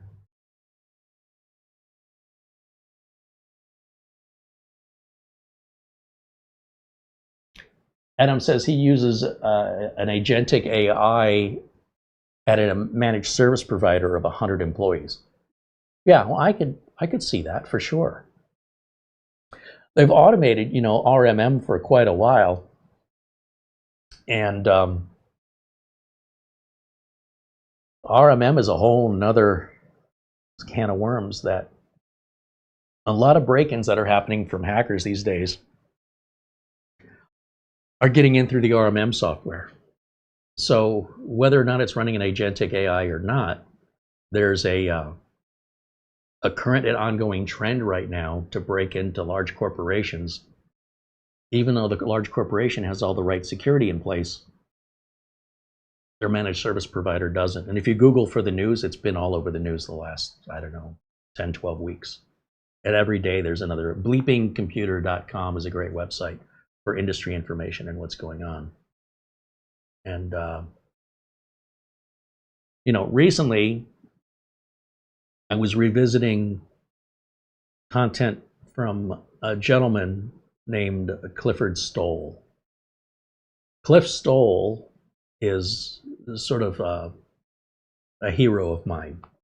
He's not a computer guy. He's an astronomer, and he likes math. And he invented what we would consider today to be cybersecurity. And he wrote a book about this true event that he was hired to work in the Berkeley computer lab. I can't think of the name of it. And this is back in the 1980s, mid 1980s. And you used to pay for your computer time. So if you needed to use the computers, remember the computers were connected together, but it wasn't the internet. So universities would connect, and then there was there were connections for military computers. And whenever you were connected, you were billed for your time, how much server time you were using. And so when Cliff Stoll got hired, his boss said, I got something for you to do. This is a log of everybody that's logged into the servers that we send the bills out for, but there's 75 cents missing. Now, 75 cents wasn't a lot of money in the 80s any more than it's a lot of money today. So it's like, maybe $2.50, maybe something like that, $2. But this isn't the way computers work. Like, somebody logged in, they got to be billed for their time. How could we be 75 cents short? So I'm going to give you something to do. Welcome to your new job. Find us 75 cents. Long story short, it became a movie, a television movie. He wrote a book called The Cuckoo's Egg. It involved the FBI, the CIA, and the KGB. And he tracked it all down, what we would call using things like ping that didn't really exist, measuring how long the transmissions took with a stopwatch, basically, or using the computer's clock to try and get an idea where the hacker was that was stealing the time, and they were logging into military bases. And he was having fun. He was loving this. And because he didn't know when the hacker would log in, he had to make like an alert for himself. And so what he did is he took a modem, and he had the modem identify when this person would log in to dial his phone. So when his phone would ring and he'd pick it up, he'd hear a carrier tone of the modem, and he'd know, I got to get over there and look right now, because you never know when the hacker's going to be on the system. And that's when you need to trace the call. And then he realized he could just as easily have the modem, because he was sleeping there in the lab. He never knew when that phone was going to ring. And he realized I could just have the modem dial a pager. Then I can go home, and then if the pager goes off, I can run over to the lab. He invented all of this like it had never been done before. And what brings him up is he was recently just yesterday, I believe, at DEF CON, the hacker convention that happens every August in Las Vegas. The best time to be in Las Vegas, August. And if you have time and you're interested, you should watch his presentation. First of all, I think he's like ADHD. This guy is hyper. He's in his 70s and he can't sit still. His mind is everywhere, and he is incredibly intelligent. I think I'm going to reach out and see if he'll come on the show. I would love to interview him, but not about, again, he's not a computer guy. He uses computers to do his astronomy work and things and math. But what I enjoy from Cliff is his philosophies in life and how he uses that to troubleshoot and problem solve. Back in the days of Tech TV, ZDTV, G4, they used to run these little bumpers called Cliff's Notes. And he had this kind of crazy Einstein hair. He still does. And he always likes to sit with his legs up, you know, like he's 15 years old.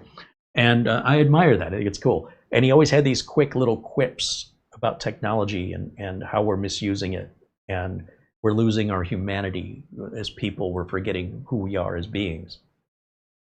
And some of his quotes are quite memorable. So way, way back, we're talking in the 90s now, maybe the early 2000s. He'd say, treat your passwords like your toothbrush. Never share it with anybody and change it every 6 months. I love that. It is so brilliant. It's common language anyone can easily understand. And it's a proper analogy. I try to emulate that when I do my analogies. He's the one I'm comparing myself against. How would Cliff Stahl say this? So if I have a chance to be able to get him on the show, I think that would be one of my favorite shows ever. I don't know if you guys are interested, but I'd have a good time. Because I'd want to talk to him about the philosophy of AI. I want to talk to him about the philosophies of where we're at with computers and society and social media, false information. I mean, he's talking about the problems with the internet. If you go back on YouTube and you look at some of the old stuff he published or did on that's on YouTube in like standard definition, fuzzy video, he talks about why the internet's unreliable for information, that information and knowledge and wisdom and experience are four entirely different things, and that there's no pedigree for the information online. Whereas in a book, it's got pedigree. You know that that information is verifiable. But on the internet, anyone can say anything, and it's a big cesspool. And he's talking about that in the 90s. So I'd love to reach out to him now. He's in his 70s, and he still considers himself a hacker. But he was just at the DEF CON convention. If you look at track 5 of DEF CON, I think on Saturday, yesterday or was it Friday? He's got about 45 minutes on stage, and just try and keep up with him. He's wearing a fully loaded backpack the entire time he's on stage, and he can't stand in one place. He's just constantly moving, carrying the weight of the backpack with him. I don't know why he didn't put it down. He's very energetic and strong for a man in his 70s, and his brain is sharper than ever. So, yeah, Cliff Stahl, S-T-O-L-L. And if you've never read The Cuckoo's Egg, you could probably see it for free or watch the TV show that he was in, the actual people, which is not great acting, but it's real dramatization of what happened and how this 75-cent discrepancy led into this whole KGB, FBI, cross-continental investigation that he just did for the fun of it. He just thought this is a really cool problem to solve, and he loved every minute of it. I love that. Very inspired by Cliff Stahl.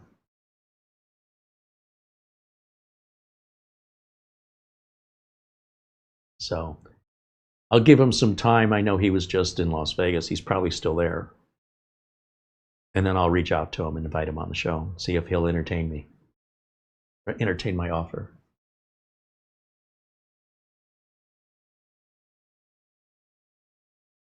Yeah, Terrell Cochran, the cuckoo's egg. That's right.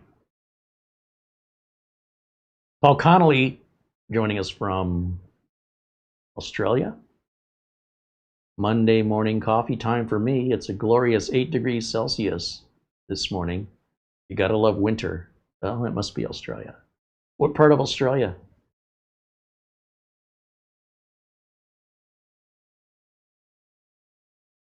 Terrell says, if I remember right, Clifford Stahl used printers as a man in the middle.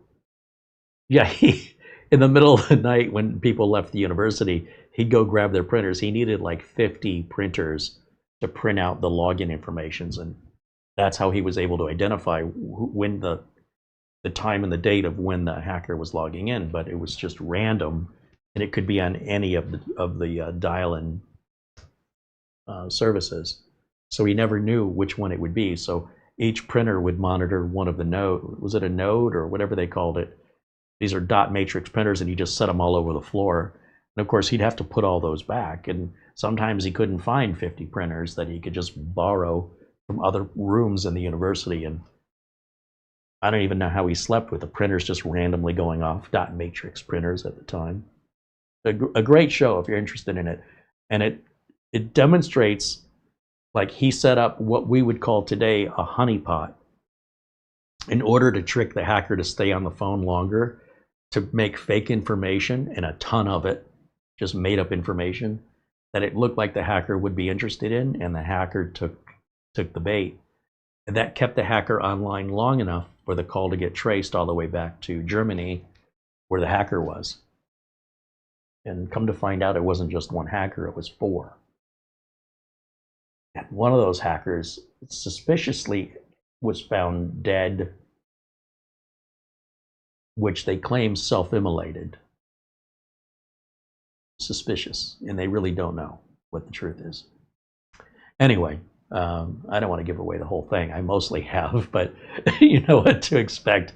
It's pretty well documented, and at the time, these terminologies and the techniques were just his imagination trying to solve a problem, which today we now know as terms like honeypot and things. Back then, there wasn't a term for it. It was just bait. Paul Connolly says he is in Sydney. Very nice.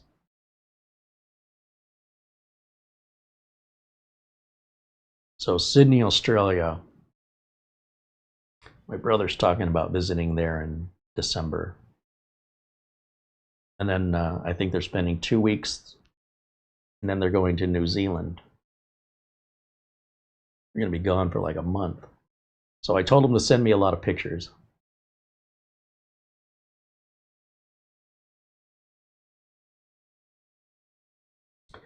Bill Holmes said his work pushed him to use ChatGPT Enterprise. I found some good uses, but I'm learning to make my own tools. It's fun to automate tasks like extracting data and searching documents. Oh yeah, if that's a regular part of your job, I'm right there with you. If I have a task that is a large task and I have to do it often, then it's worth my time and investment to get some batch file written or code, PowerShell code or something to automate that, just like my Windows 11 optimizer. But I didn't write the Windows 11 optimizer. Nick did over at D7X Tech. That's what he does for a living. You think I can do it as good as somebody who does it for a living? No. I know that. And if it's something simple, if I got a bunch of photos that come off my phone, and I want to rename that whole batch of photos and say I'm going to put those on eBay to sell a mini PC or something, the numbers off the file names are meaningless to me. And if I'm doing this often enough, first of all, it's not a big deal to just click and type the new name and then hit Control-C to copy the name, and then go to the second file, hit Control-V, and just change the number to 2 or 3, whatever my numbering system is that makes sense to me, okay? So let's say I was going to sell this on eBay. I want a picture of the left, the right, the front, the back, the top, the bottom, the insides. I want to know the networking cards, like a picture of the device manager. I want a picture of the performance of the drive, the make and model of the drive. Everything a buyer on eBay would want to know. Picture of the box, a picture of everything that's included, all real pictures of the real item that a real person is going to really buy with real money. They're not just stock images. So at the end of it, I've got, I think eBay will let you have 24 photos maximum. So I've got 24 photos, and the phone numbers them sequentially with the date and some random number. I don't know how it figures it out. Whatever that random number is, it just keeps building the more photos you take and sequentially. So one doesn't necessarily end with a certain number and then the numbering style changes the next time you take photos. It just continues where it left off. And so then I have to, basically move the photos. I use a program called Quick Share on the Samsung phone and on Windows 11. And Quick Share allows me to connect the phone via Bluetooth to the computer. So I look at my photos on my phone and I hit the share button. Oh, no, I'm sorry. I hit the share button and I pick by just touching the photos which ones I want to share. I can do them one at a time, but that takes too long. And I go click, click, click, click, click. And then it says, how do I want to share it? Do I want to email it? Do I want to, whatever? And I say Quick Share. That's an app on the phone. Then I type Quick Share on my start menu, and maybe I can do it here. Let's go over here to kind of demonstrate this. And there's an easier way. You can link your phone to your computer, but I don't like the security of that. I don't want full access to my phone on my computer. But with the phone link in Windows 11, you can totally do that. But I don't want to do that. I like to keep the computer here, the phone here, and anytime I want them to connect for any specific reason, such as transferring the files, what I used to do was hook a USB cable up to the phone and plug it into the computer and copy the files.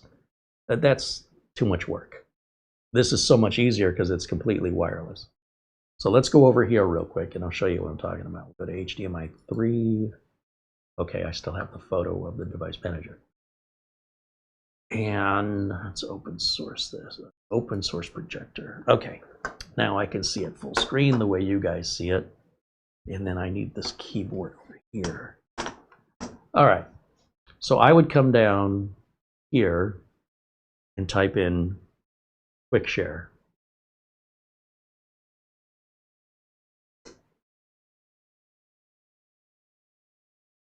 And I've got searching turned off in the Microsoft Store. So it's not a default app installed on Windows. So what I would do is go to the Microsoft Store. And I think this is a Samsung thing for Samsung phones. I'm not sure if it works. Yeah, Quick Share app. There it is. This is from Samsung. Share files with your friends quickly, safely, and easily. So you can go from one phone to another phone. Anybody that's running Quick Share, you still have to get permission on both sides. So you can't just, not like Apple where you could send somebody a photo that didn't ask for it. So it downloads Quick Share, completely free from a trusted source, and then it installs it. Now I've already got Quick Share on the phone, but if I didn't, I would just go to the Play Store and download it on the Google Play Store. Same process, just on the Android app or the Android operating system, same thing. Once this installs, I can go either direction. I can go from the computer to the phone, from the phone. I only use it in one direction. I want to take the photos of what I'm going to sell on eBay, transfer them over to my computer so I can edit the photos, crop them, get rid of the background. Let's skip this. It says, okay, this quick version of Quick Share isn't supported. Use the Quick Share app provided by Google instead. Oh, that's interesting. Okay. Share files here. Set up Quick Share app for Windows. Download and install from the Google website. So when I first did this, it's changed. Okay, let's see.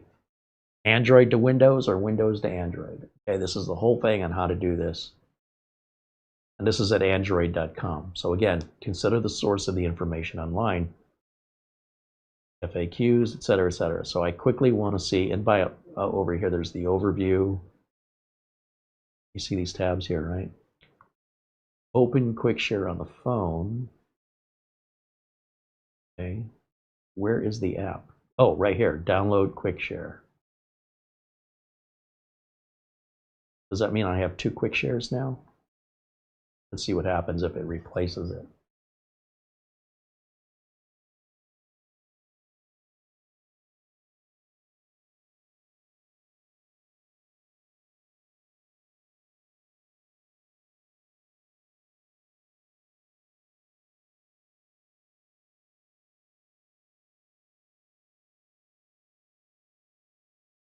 There we go. Use without an account. How I'm going to appear. So just the computer's name is what it'll look like on my phone. When it says, who do I want to share it with? I want to share it with desktop H7. But it's only going to offer me, you know, if I say I want to share it locally, it's only going to offer me whatever it can find via Bluetooth. So if the computer doesn't have Bluetooth, this may not work for you. I don't know if it works other ways. Who can share with you? I'll say anyone. Everyone. Because I don't leave this running. Again, for security, I start it when I need it. But I suppose you could just have it running all the time and sitting in the background. I just don't want the Bluetooth broadcasting out to all the neighbors potentially. Help us improve the app. I don't care. All right, that's fine. And then it just sits here, right? That's it. I can close all this out. Close that out too, just to remove the clutter. Now let's come back over here to camera 1. Okay, let me take my phone out. Let's say I want to get a picture of this computer. Bring up my phone, and I take the picture, and I've got it right there. Right down here is the sharing button. It's the second, right next to the trash can. Second from the right side of the phone, going towards the left side. Click share. Needs me to log into the phone, so I use passkey for that. I just touch it with my finger, that logs me in. And it says, how do I want to share it? It'll show a lot of like Facebook contacts, Gmail, any apps we've got installed that we could potentially share it with. And the app I want is QuickShare, which just happens to be the very first one offered to me. And it might be just offering those to me in the frequency that I use them. I think that's how it's sorting it. So I'm going to tap QuickShare. And it comes up with a screen that says, okay, you want to share this file. It's one image, but it says you need to turn on your Bluetooth. I normally keep Bluetooth off on my phone because it drains the battery faster and I very rarely use it. I have to remember anytime I get in the car to turn it back on. A lot of people, most people just leave Bluetooth on, but I turn it off to save battery. Also, I turn it off for security reasons. So if I go anywhere, I don't think about it if somebody were to try to hack me. So I hit turn on, and now it finds some options for me, and I want the desktop. So I tap that, and it says it's connecting now. So let's go back over here and show you what it looks like on this side.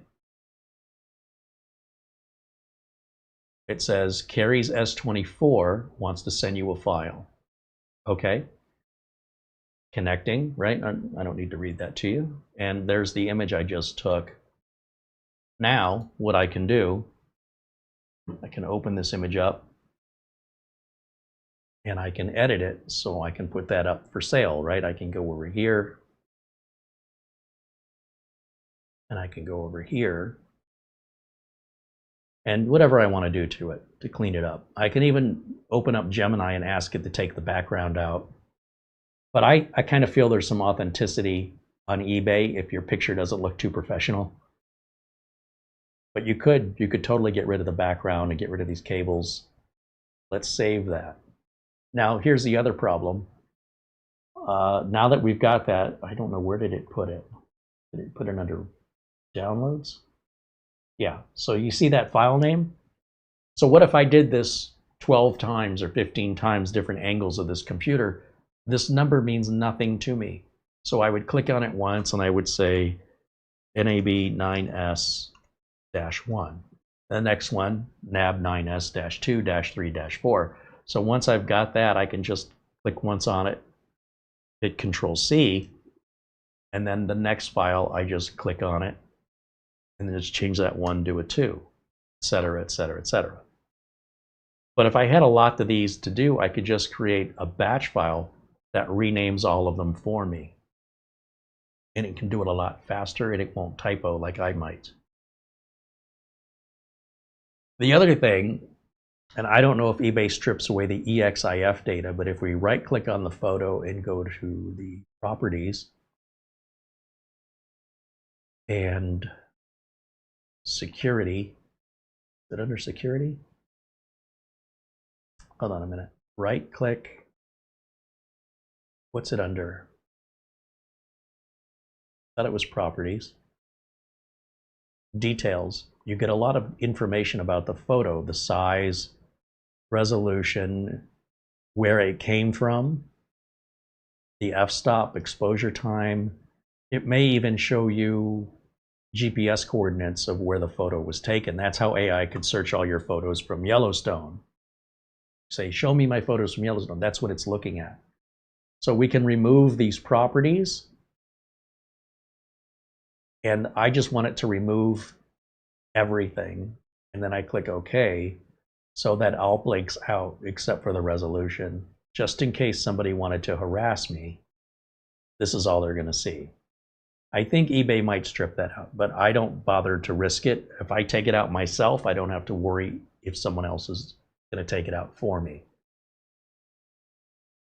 Now I'm ready to post that image. Or again, I could open Gemini. Actually, I don't know if Gemini will do it without an account. Pretty sure it won't. Everybody wants at least an account. So when you say, is AI going to charge, they're already sort of charging you with your data. Did I mistype gemini.google.com? Oh, it's not Goggle. It's the keyboard. It's not me. That's better. Then I can hit the plus sign, and it says I've got to sign in. And I can add the photo and then say, please crop and fix this photo so that it can be used to be added to an image on eBay. So I want it to look, I want it to look good for that purpose. And it does all the work and sends me the end result, but I've got to look carefully at the end result because it may not say Minisforum anymore. Sometimes the AI will change it to say moose cow or something. And I'm like, oh no, I don't want you to. Then I have to think about the right prompt for the AI. I don't want you to alter the image. I just want you to alter the image. wait, that's not. I want you to alter the background and crop it, but leave the image alone. I haven't quite figured out the right way to say it. I also would like to include the benchmarks for the drive, right? So I want to post this as a photo on my eBay listing, but eBay says that picture doesn't meet our resolution requirements, so we can't post it. So I open up Gemini and I say, take this photo and put it on a blank canvas that measures 1028, 1980 by 1080. Don't alter the image in any way, shape, or form. Just put it, leave its aspect ratio alone. Don't alter it. Just put it on a canvas that's blank that measures 1980 by or 1920 by 1080. And Gemini goes, here you go. And then I upload it to eBay, and eBay says, great. Now, why eBay doesn't do that on their own? eBay doesn't have that technology. I don't understand why they can't take a small image and put it on a blank canvas the size they need without stretching or warping, the original aspect ratio of the image. But, and you go through all that and you still don't have anybody buying. And then when someone does buy it, they get to pay sales tax. So they're a little upset that the price was higher. FedEx is going to make money when I ship it, and eBay takes a cut of the commission. Totally worth it.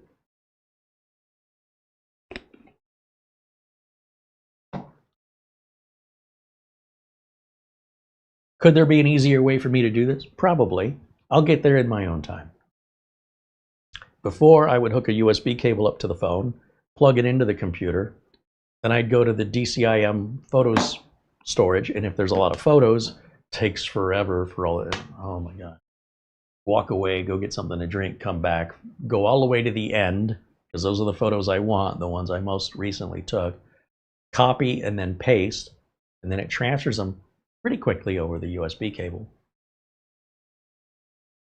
So by using the quick share feature, it's like that. Now Apple has their own version, and I don't know if there's a quick share compatible with Apple yet. There could be though.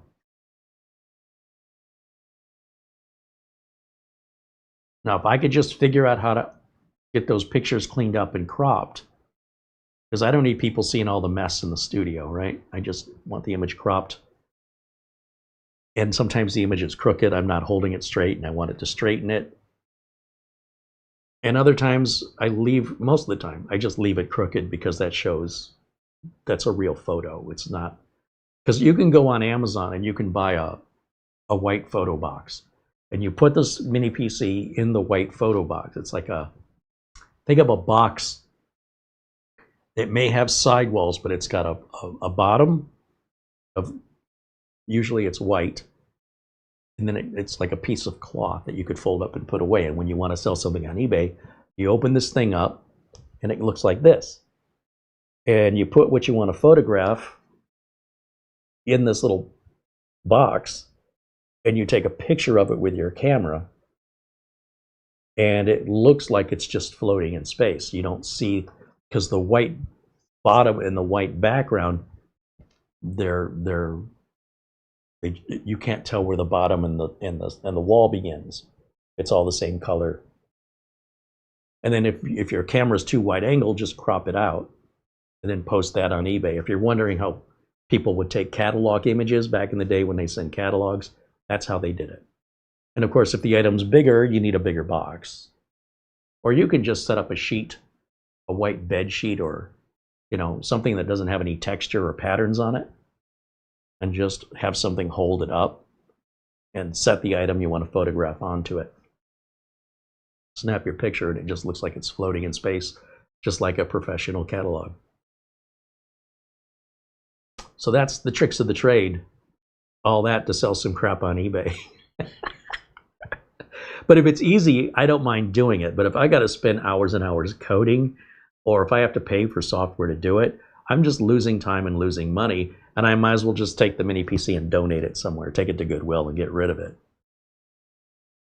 if that's my situation. Or just put it on a shelf and wait until the economy gets better.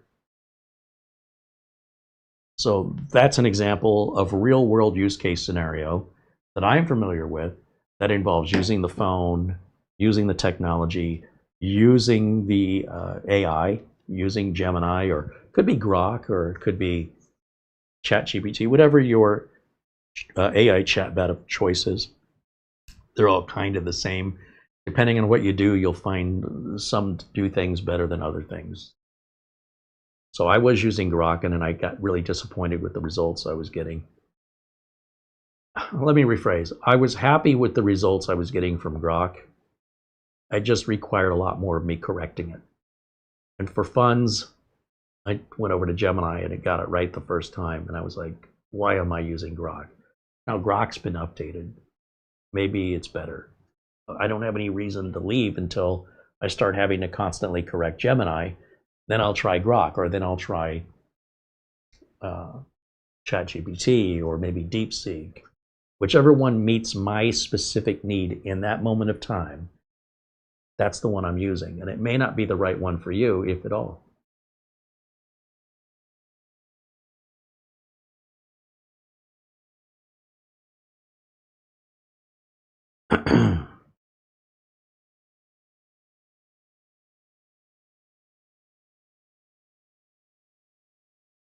AI has a lot of promise, and it's already helping me out a lot.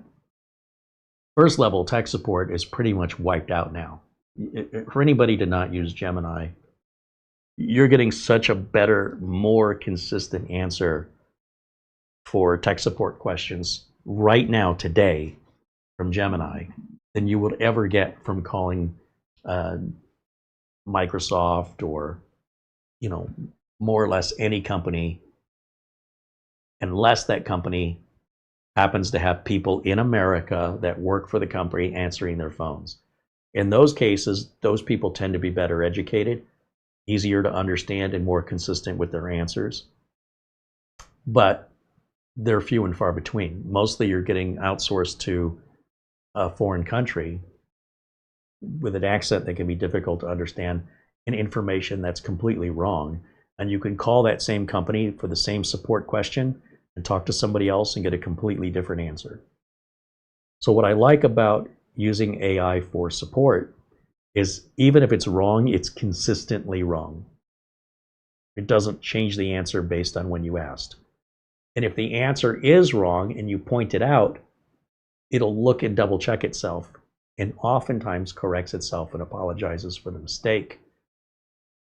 That's where AI still needs work. But it's very promising. And if people use it for bad reasons, it doesn't make the AI bad. It's not the spoon that's responsible for making me fat.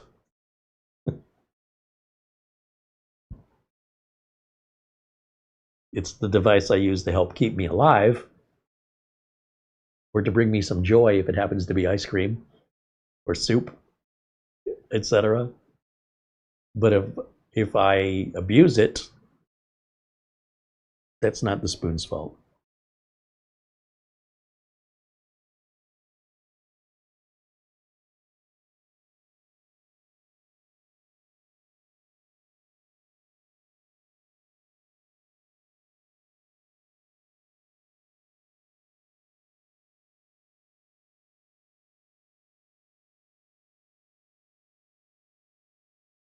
So if there's any other questions, if you have questions about the Minisforum computer or about technology in general, I'm happy to address them now. Other than that, I've said my piece. I hope you're all having a great Sunday today and staying cool and dry in some cases. And I'm in no hurry to leave, but if the conversation has waned, I don't see any reason to stay. So let's see if any of you are giving me a reason to stay before I say goodbye. Again, I want to thank Mark Gaines, our friend Buster, and Mr. B508 for their very generous contributions today. Purely voluntary, unexpected, and always appreciated. So we can continue to buy items so we can review them independently without bias. I also want to thank Mark Baggett, Brian Weber, for renewing your memberships today, continuing your support, and Craig Casabona for your $5 super chat. You guys are the sponsors for this channel. You're the ads. You're going to have to skip past yourselves. I love this community, and I love doing these videos. And I just really appreciate each and every one of you. I want you to know that.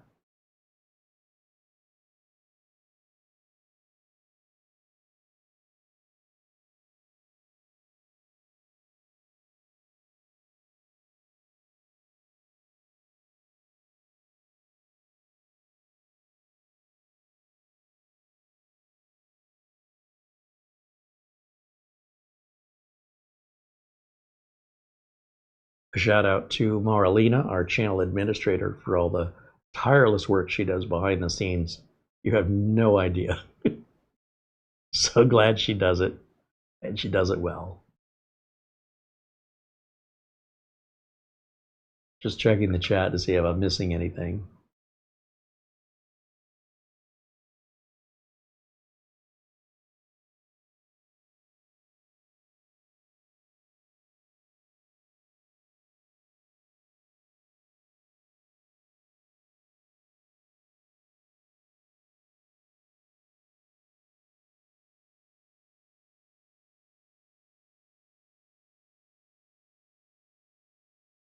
We do have a delay. We are broadcasting across this planet live in 4K. And the data transmission time, depending on where you live in the world, can take 30 seconds or more to hear what I've said after I've said it. So for that reason, if you see me sort of stalling or procrastinating, I want to give people time to respond before I... How are you? That's goodbye. That could be the impression because of the delay on the other side, and that's really rude. I don't want to do that.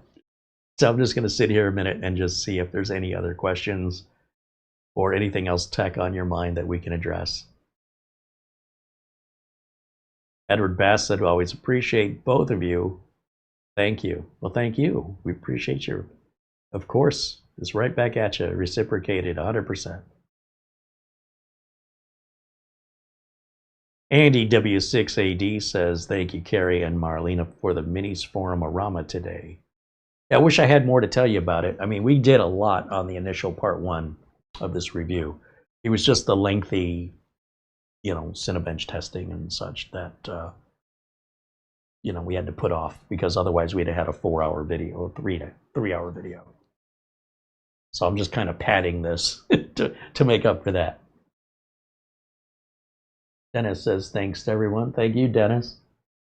Bajan Guy says, "Carey and Mara, great stream. Lovely work behind the scenes." Right on. Well, of course, we always do sort of the behind the scenes looks on Mondays. So I think what we're going to do tomorrow, if you're a member, and many of you in green, you're all members, I hope you'll join me tomorrow, because we're going to get into the Windows Sandbox and why you might want to use it. If you don't already know what that is, it's built into Windows 11 Pro. You have to manually add that feature. And then if you want to experiment, like somebody sends you an email with a link, say it's in Gmail, you just open up a copy of Windows inside of Windows. Windows runs in a window, and nothing can get out of the window. So then you can open your browser, go to Gmail, let's say, open that email, click on that attachment or that link if you're curious. And it can't leave the window. It can't infect your computer. It can't. If it starts infecting or encrypting, you just close the window. It's gone. You can't install anything permanently, but if you wanted to install some software and play with it, the minute you close the window, it's erased. So if you're familiar with it already, join us and help me out. If you're not familiar with it already, you might want to be. It can come in handy. You don't need to download a virtual machine software and then install Windows. You can. That's how we used to do it with things like VMware or what did Microsoft call it? Can't remember what they called it. Anyway, I don't talk much about it because I don't use it. I'm not curious. When I get an email that I know is a scam, I don't want to click the link to see. I already know it's a scam. Why do I need to click the link? Mara, on the other hand, has a very curiosity set mindset. And so she wants to click these links. She loves the Windows Sandbox. So when she learned about it and she started using it, she's a lot more technical of a user than I am. Calling her a user is actually wrong. She's really an administrator. But on a home network, administrator is a bit overkill in my opinion, and she will disagree. So she likes to open these attachments and click these links just to see and get a giggle, and I can't be bothered to waste my time. And never, not once, has she opened one and said, "Oh, it's legit, I'm glad I checked." Okay, it's never happened. Sometimes if it walks like a duck and it sounds like a duck and it looks like a duck, just sometimes it's a duck, okay? But she still does it. Even though the results are always the same, she gets some enjoyment out of it. I don't get it. So if you're a Hyper-V, yeah, that's Terrell got the word I was looking for, Microsoft's Hyper-V. I don't know, they don't still do that, do they? They used to, but anyway, if you want to learn more about that, or if you're more familiar with it than I am, then please join me and help me out tomorrow, because I fumble around in it. And maybe, like, I give an example that you could use it to open your Gmail, but what if you had Outlook, let's say, and you downloaded the attachment on Outlook and you want to get it into the sandbox? How do you do that? I'm not quite sure. I imagine Gemini could tell us. The idea is that nothing's supposed to get out. So getting something in, you would have to treat it like it's a separate computer. So I could maybe upload it to Google Drive, not execute the file, or if it's a link, copy the link into Notepad, save it as a text file, upload it to Google Drive, and then in the sandboxed windows, open Google Drive and then download those files. But maybe there's a way to do it. My concern is if you open up a network path, then now the sandbox could get out, which shouldn't be possible. So if you know more about that, and I imagine many of you do, please help me tomorrow. Guide me, teach me. I'll teach the basics. Here's how you install it. Here's how it works. And then those of you more familiar, including Mara, can give me some examples on how you use it as a demonstration to further that. So I'm really looking forward, as I always do, to the members only shows, and I hope you'll join us for it. Terrell said Hyper-V is in Windows Pro and Windows Server currently. Okay, so that's their Windows version of VMware, I guess. Is that a fair statement?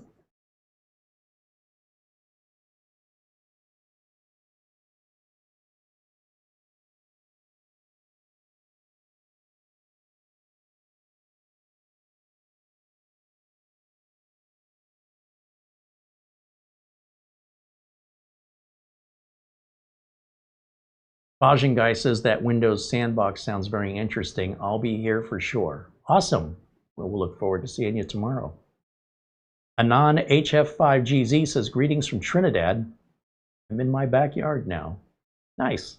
Thanks for joining us all the way from Trinidad.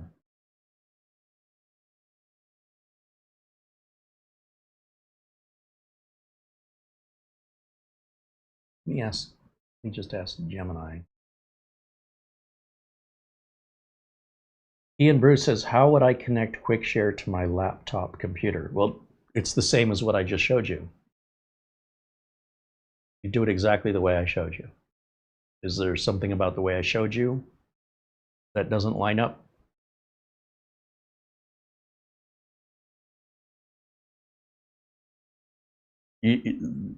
This runs Windows 11. I don't know if this has Home or Pro, but it doesn't matter. I think this has Pro.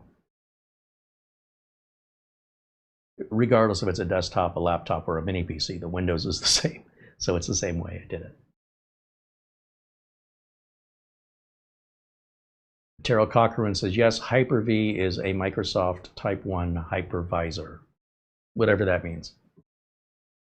I know what a hypervisor is. I don't know what a Type 1 is. Is that like diabetes? Type 1? I don't know. Probably not. Mark Liebowitz said, Hyper-V is a pretty nifty thing. I had a client with a vertical market application that won't run under anything newer than Windows 10. But their old computer was dying, so I put the old PC inside of Hyper-V, meaning it's a virtual machine emulator, so that you can run the old computer in a window like it was a piece of software. So that's a virtual machine, or VMware.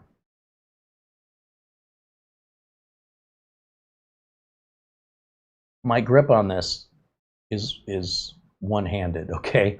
I know what it is, I understand what it does, but putting it into practice, I don't have a lot of experience with it because I don't see much use of it. But there are use case scenarios, especially if you want to learn Linux or something like that, and you want to load Linux as a program inside of Windows instead of dual booting, and try different flavors of Linux until you find one you like. That would be a way to do that without destructing, a hard destruct of the operating system and reinstalling, affecting the entire system. Now you're just using it like a program. Of course, it takes more resources and it can slow the machine down. And having more RAM in that circumstance will definitely help, but also having a higher end processor helps too.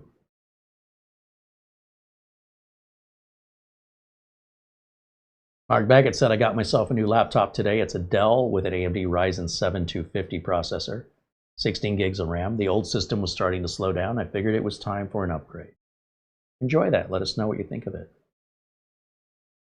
Bikeman says, I used Windows Sandbox this morning.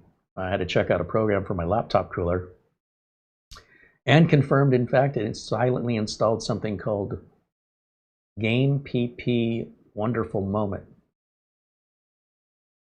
It was a folder name, I guess, for screenshots, photo, video subfolders. Mark also found some software he did not like on the GMK Tech, Mark Leibowitz. And there was no uninstall for it. It was something GMK Tech's starting to install as a benefit on all their machines, but they're not being very transparent about it, and they don't make it easy to remove. So just wipe and reinstall the OS on it, regardless, is a good idea. I do that on all these computers. You see me do it. That way I don't have to wonder, right? Everything is done exactly the way I do it, because I'm the one who's got to support it, and I don't want to support what somebody else did. So regardless of the reason, if it's GMK Tech with adding their AI stuff with no uninstall and no approval from you, the customer, no permission, or even if they don't do it, I would still wipe and reinstall for the very reason that I want to know Windows was installed my way, since I'm the one that's going to have to be dealing with any support calls. If you want to deal with the support calls, we can install it the way you want to. I'm okay with that. And he says, I'm going to learn something new tomorrow. All right, well, I hope I'm the one to teach it.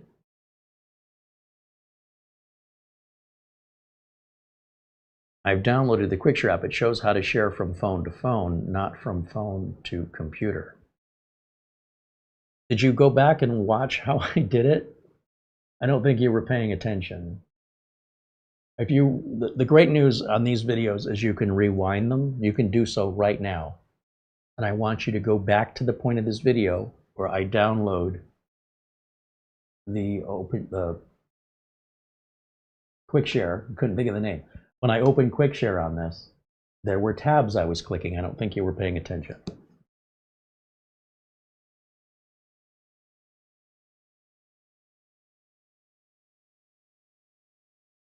I'll tell you something else you can do. If you open gemini.google.com, so because we're about to end the show, right? And I'm more than happy to hold your hand through this if I'm getting responses from you faster, but you know, it's taken a while for me to even get the second response from you. You can ask Gemini that very same question you just asked, and Gemini will explain it to you. And if it's not explained to you in enough detail, ask it for more detail, or give it a screenshot and then upload it to Gemini and say, where is it? I don't see it. And Gemini will look at your photo and show you, explain it to you where it is and why you're not seeing it. And that ultimately may be a faster way for you to help yourself. But we don't mind. We don't mind helping you.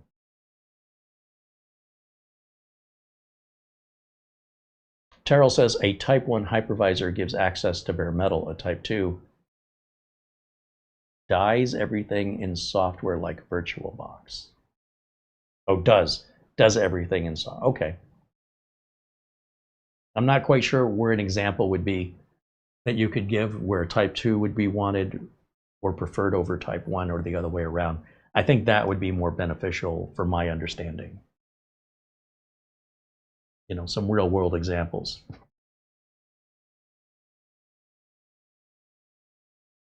Ian Bruce says, is there a YouTube video? I'm sure there's probably lots of YouTube videos. If you just go to YouTube, there's a search, right? So like if we go over here, for example, I'm not sure why you're opposed to just asking the computer and why you need me, or you're asking me to feed you. Like, it's like buffet. You go to get up and put on your plate whatever you want. So if you say, hey, would you mind grabbing me a meal from the buffet table? I don't know what you want to eat, and I don't know how much of it you want. But if you grab your plate and get up there, you can easily do this. And I'm encouraging you to, because being self-reliant is really what I'm trying to push here. If you try that and you fail and you're stuck, then I want to help you. But if you're not even trying, and then you're just basically looking for somebody to serve you, you can understand how that can kind of come off maybe in a way you don't intend, that you're expecting to be served. But I will tell you, like if we come over here to look at the example, just to give you an example rather, and we go over to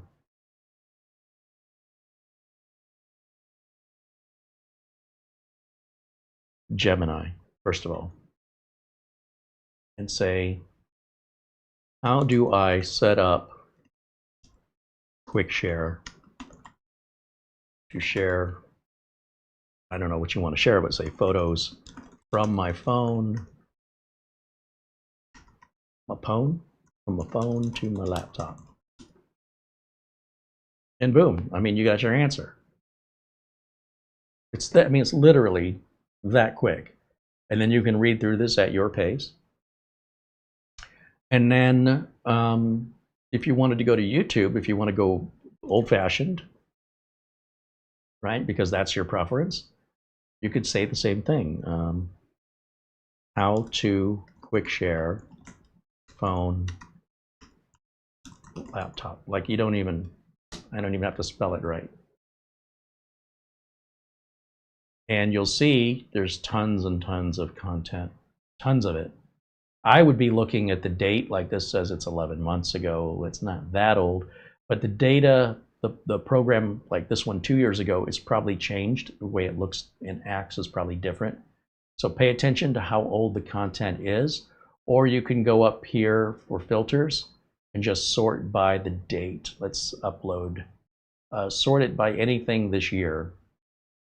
It's a shame YouTube doesn't do this by default, but that's what that little filters icon is for. Not enough people use it. So just 3 months ago, this person posted, and that's probably the one I would click on, even though I don't know who the person is, and they don't have many views. This one from 11 months ago is much more popular, 45,000 views. It's 11 months old.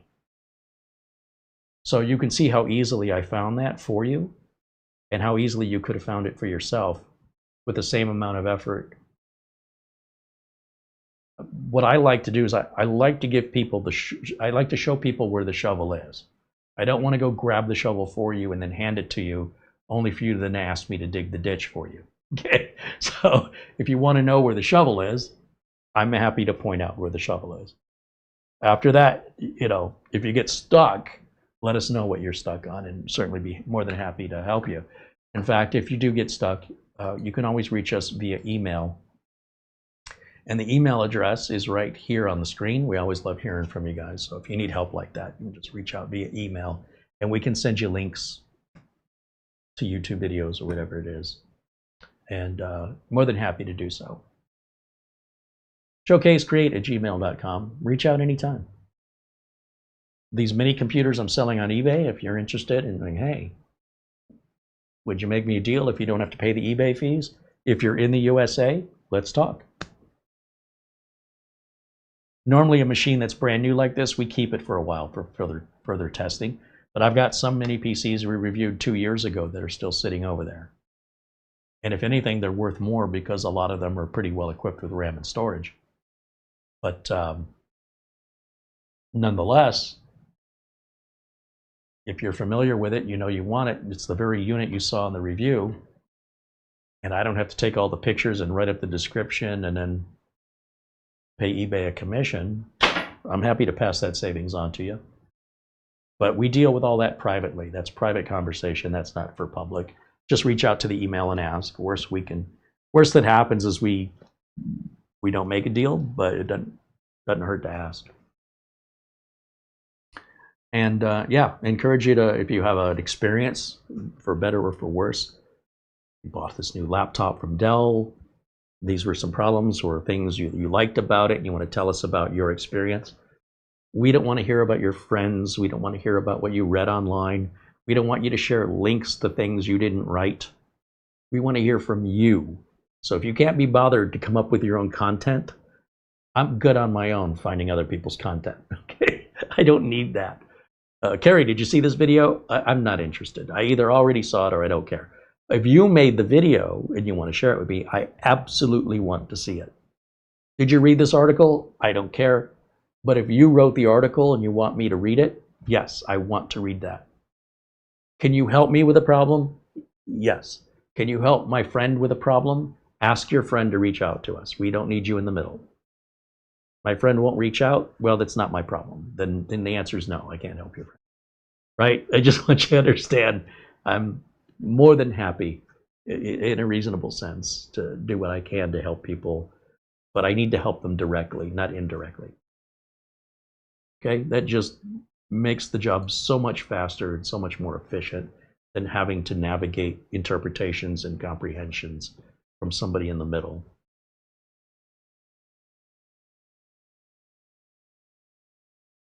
Dennis says the Hyper runs at level 0, complete BIOS and UEFI. Oh, it also allows level 1 systems to run as if they were alone. Yeah, see, I've got a lot to learn on that if I want to use it. I don't have any purpose for it. I don't use it, but I understand it, right? I understand the basics.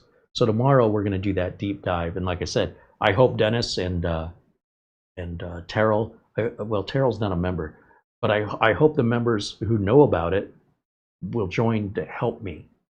And the members who don't know about it, I hope will join so I can show you what I know and show you what I don't know. How's that? So that's tomorrow at 1 o'clock. And Ian, as I mentioned, there's a play bar below this video. There's nothing in this video that you can't go back and re-watch. Right now, you just take your mouse or use your finger if you're watching on a phone and dial that play bar back just like television. Rewind it back to what you missed. And if I talk too quickly, have it repeat me as many times as it takes so that you can get what you want and other people watching can get what they want and nobody's interfering with anybody else. And after the video's over, you can start it from the beginning if you want to. You can start it from the beginning right now. Nothing's stopping you from doing that but you. You just have to roll the play bar back. It's really easy. It's called the DVR mode, and we turn that on for that reason. And again, if you do that and you're still stuck, by all means, reach out with what part you're stuck on. Okay? It's a great feature, and once you learn it, you'll wonder how you ever lived without it. Sometimes taking those first few steps can be the most difficult part, but I cannot take the steps for you. You have to take the steps. If you take the steps, I can help guide you once you're in motion. But if you want answers before you even start taking the steps, boy, it's a very difficult thing.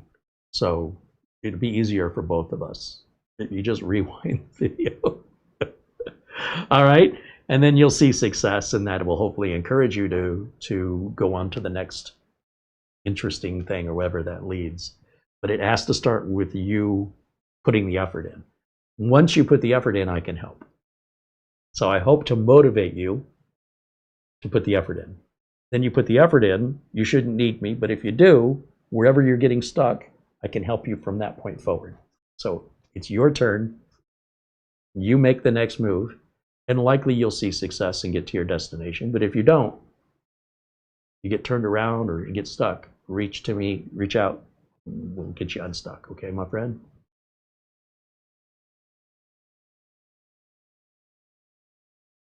Dennis says, thanks again. You might want to put a notice on this video. Be careful, or you might learn something. Yeah, and especially me, right? I'm figuring stuff out all the time, thankfully. Otherwise, this would be very boring for me if I knew it all. So, while I am the presenter and I do share my knowledge, I don't have all knowledge. And in many cases, the way that I go about fixing something could be very different. Not worse and not better, just different. With computers, there's oftentimes a half dozen ways to accomplish the same task. So if I see Scott Merrill, Ask Your Computer Guy, Doug Betts, and I see them problem solving, sometimes it's a little like, I want to jump in and help. You've got to have the respect to let people take their own path. Quite often, my path is the wrong one anyway. I wouldn't know that unless I jumped in. And so how each of us gets to the destination is kind of irrelevant. As long as we get there, that's all that matters.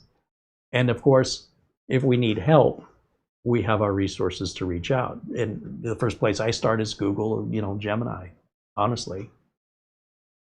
When I reached out to Anthony Remus when we were doing the second Threadripper build, I did not want to repeat the mistakes of the first time. I knew who to ask. And, AI didn't exist. So I asked Anthony, who builds Threadrippers for a living, what are the good motherboards? What's the good RAM that's compatible? What's a good cooler that's going to keep it cool? And every bit of information that Anthony shared with me for free was 100% spot on. And the second Threadripper build went together no differently than any other build. There were no surprises. Nothing was any different. No problems, just like any other build. Boy, having that knowledge is priceless, let me tell you. But knowing who to trust, right? Knowing Anthony's background, knowing that he does it way more than I do, this caliber of machine, and the fact that he was willing to provide that for free, that information, means the world to me. And that could have been a very different outcome if I just insisted stubbornly to just figure it out on my own, because I had enough with the first Threadripper. Now, it took 2 years, but we eventually got the first Threadripper up and running reliably after a different motherboard and different RAM and 3 different coolers. And it's still the machine I stream from to this very day, anytime you see me at Studio A. I did have to replace the original Threadripper processor because it was not Windows 11 compatible. But the second generation Threadripper processor on eBay is like $100 or something. And you just swap the processor out. Make sure the BIOS is updated on the board, obviously, before you do this. And I think we made a members only video on that, showing that upgrade. Real easy. And so to this day, that's how Threadripper sits, with that one modification, so I could put Windows 11 on it.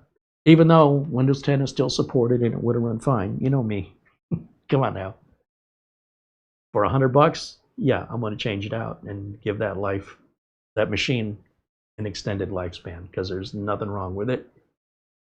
And I'd like it to stay that way for as long as possible. I think that machine's got another 10 years in it. We'll see.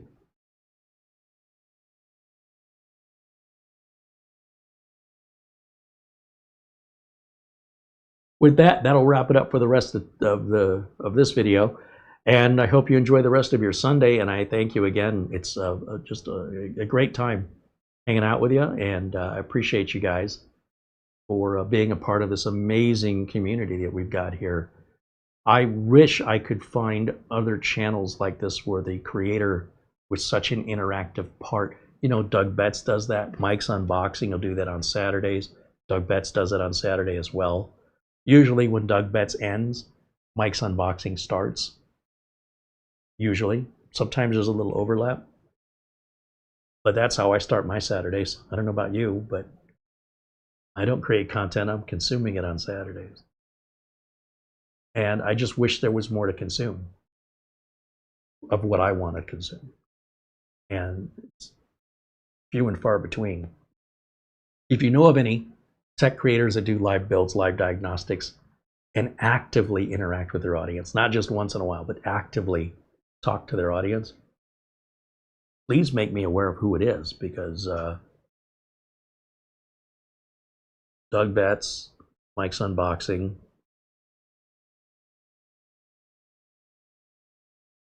I think that's all I got. There are some content creators that'll have chat rooms open, but they ignore them, or they'll look at them 3 times out of a 2-hour video or something, which is basically being ignored. That's fine for them. It's just not what I'm looking for. So if you know of any, please let me know. Drop it in the email. I appreciate it. Thank you, Andy. Thanks to all of our contributors and our members in green. Thanks to the friends over at VIP-URCDKEys. Remember, I fully support them. I can promise you, you're not going to get ripped off. You're going to get a working, proper, legitimate license key and a legitimate copy of Windows or Office. It's not any sort of hack or piracy or anything like that. I would not endorse it. I wouldn't sell it to a customer. And if you buy it, I don't make money if you buy it or you don't. It's not commission based. I'm just trying to look out for you and make sure you don't get ripped off. There's too many scammers out there. And I'm not, as far as I know, I'm the only content creator that guarantees what I'm endorsing. If I'm endorsing the Windows and Office keys and I'm backing it up with my own money, even though I'm not the one selling them, who else does that? But remember, who else is also running a business to their clients and extending that same courtesy to their viewers that they offer their paying clients? I think it's just me. Doug Betts does quite a bit. It's very similar. But just keep that in mind. That's all I'm saying. When you're trying to make a decision, where should I get this from? Well, which place gives you a guarantee? And which place gives you 6 months of free support? What did Lee Iacocca used to say? If you can find a better car, buy it. All right, that's going to wrap it up. Thanks again. We'll see the members tomorrow, 1 o'clock.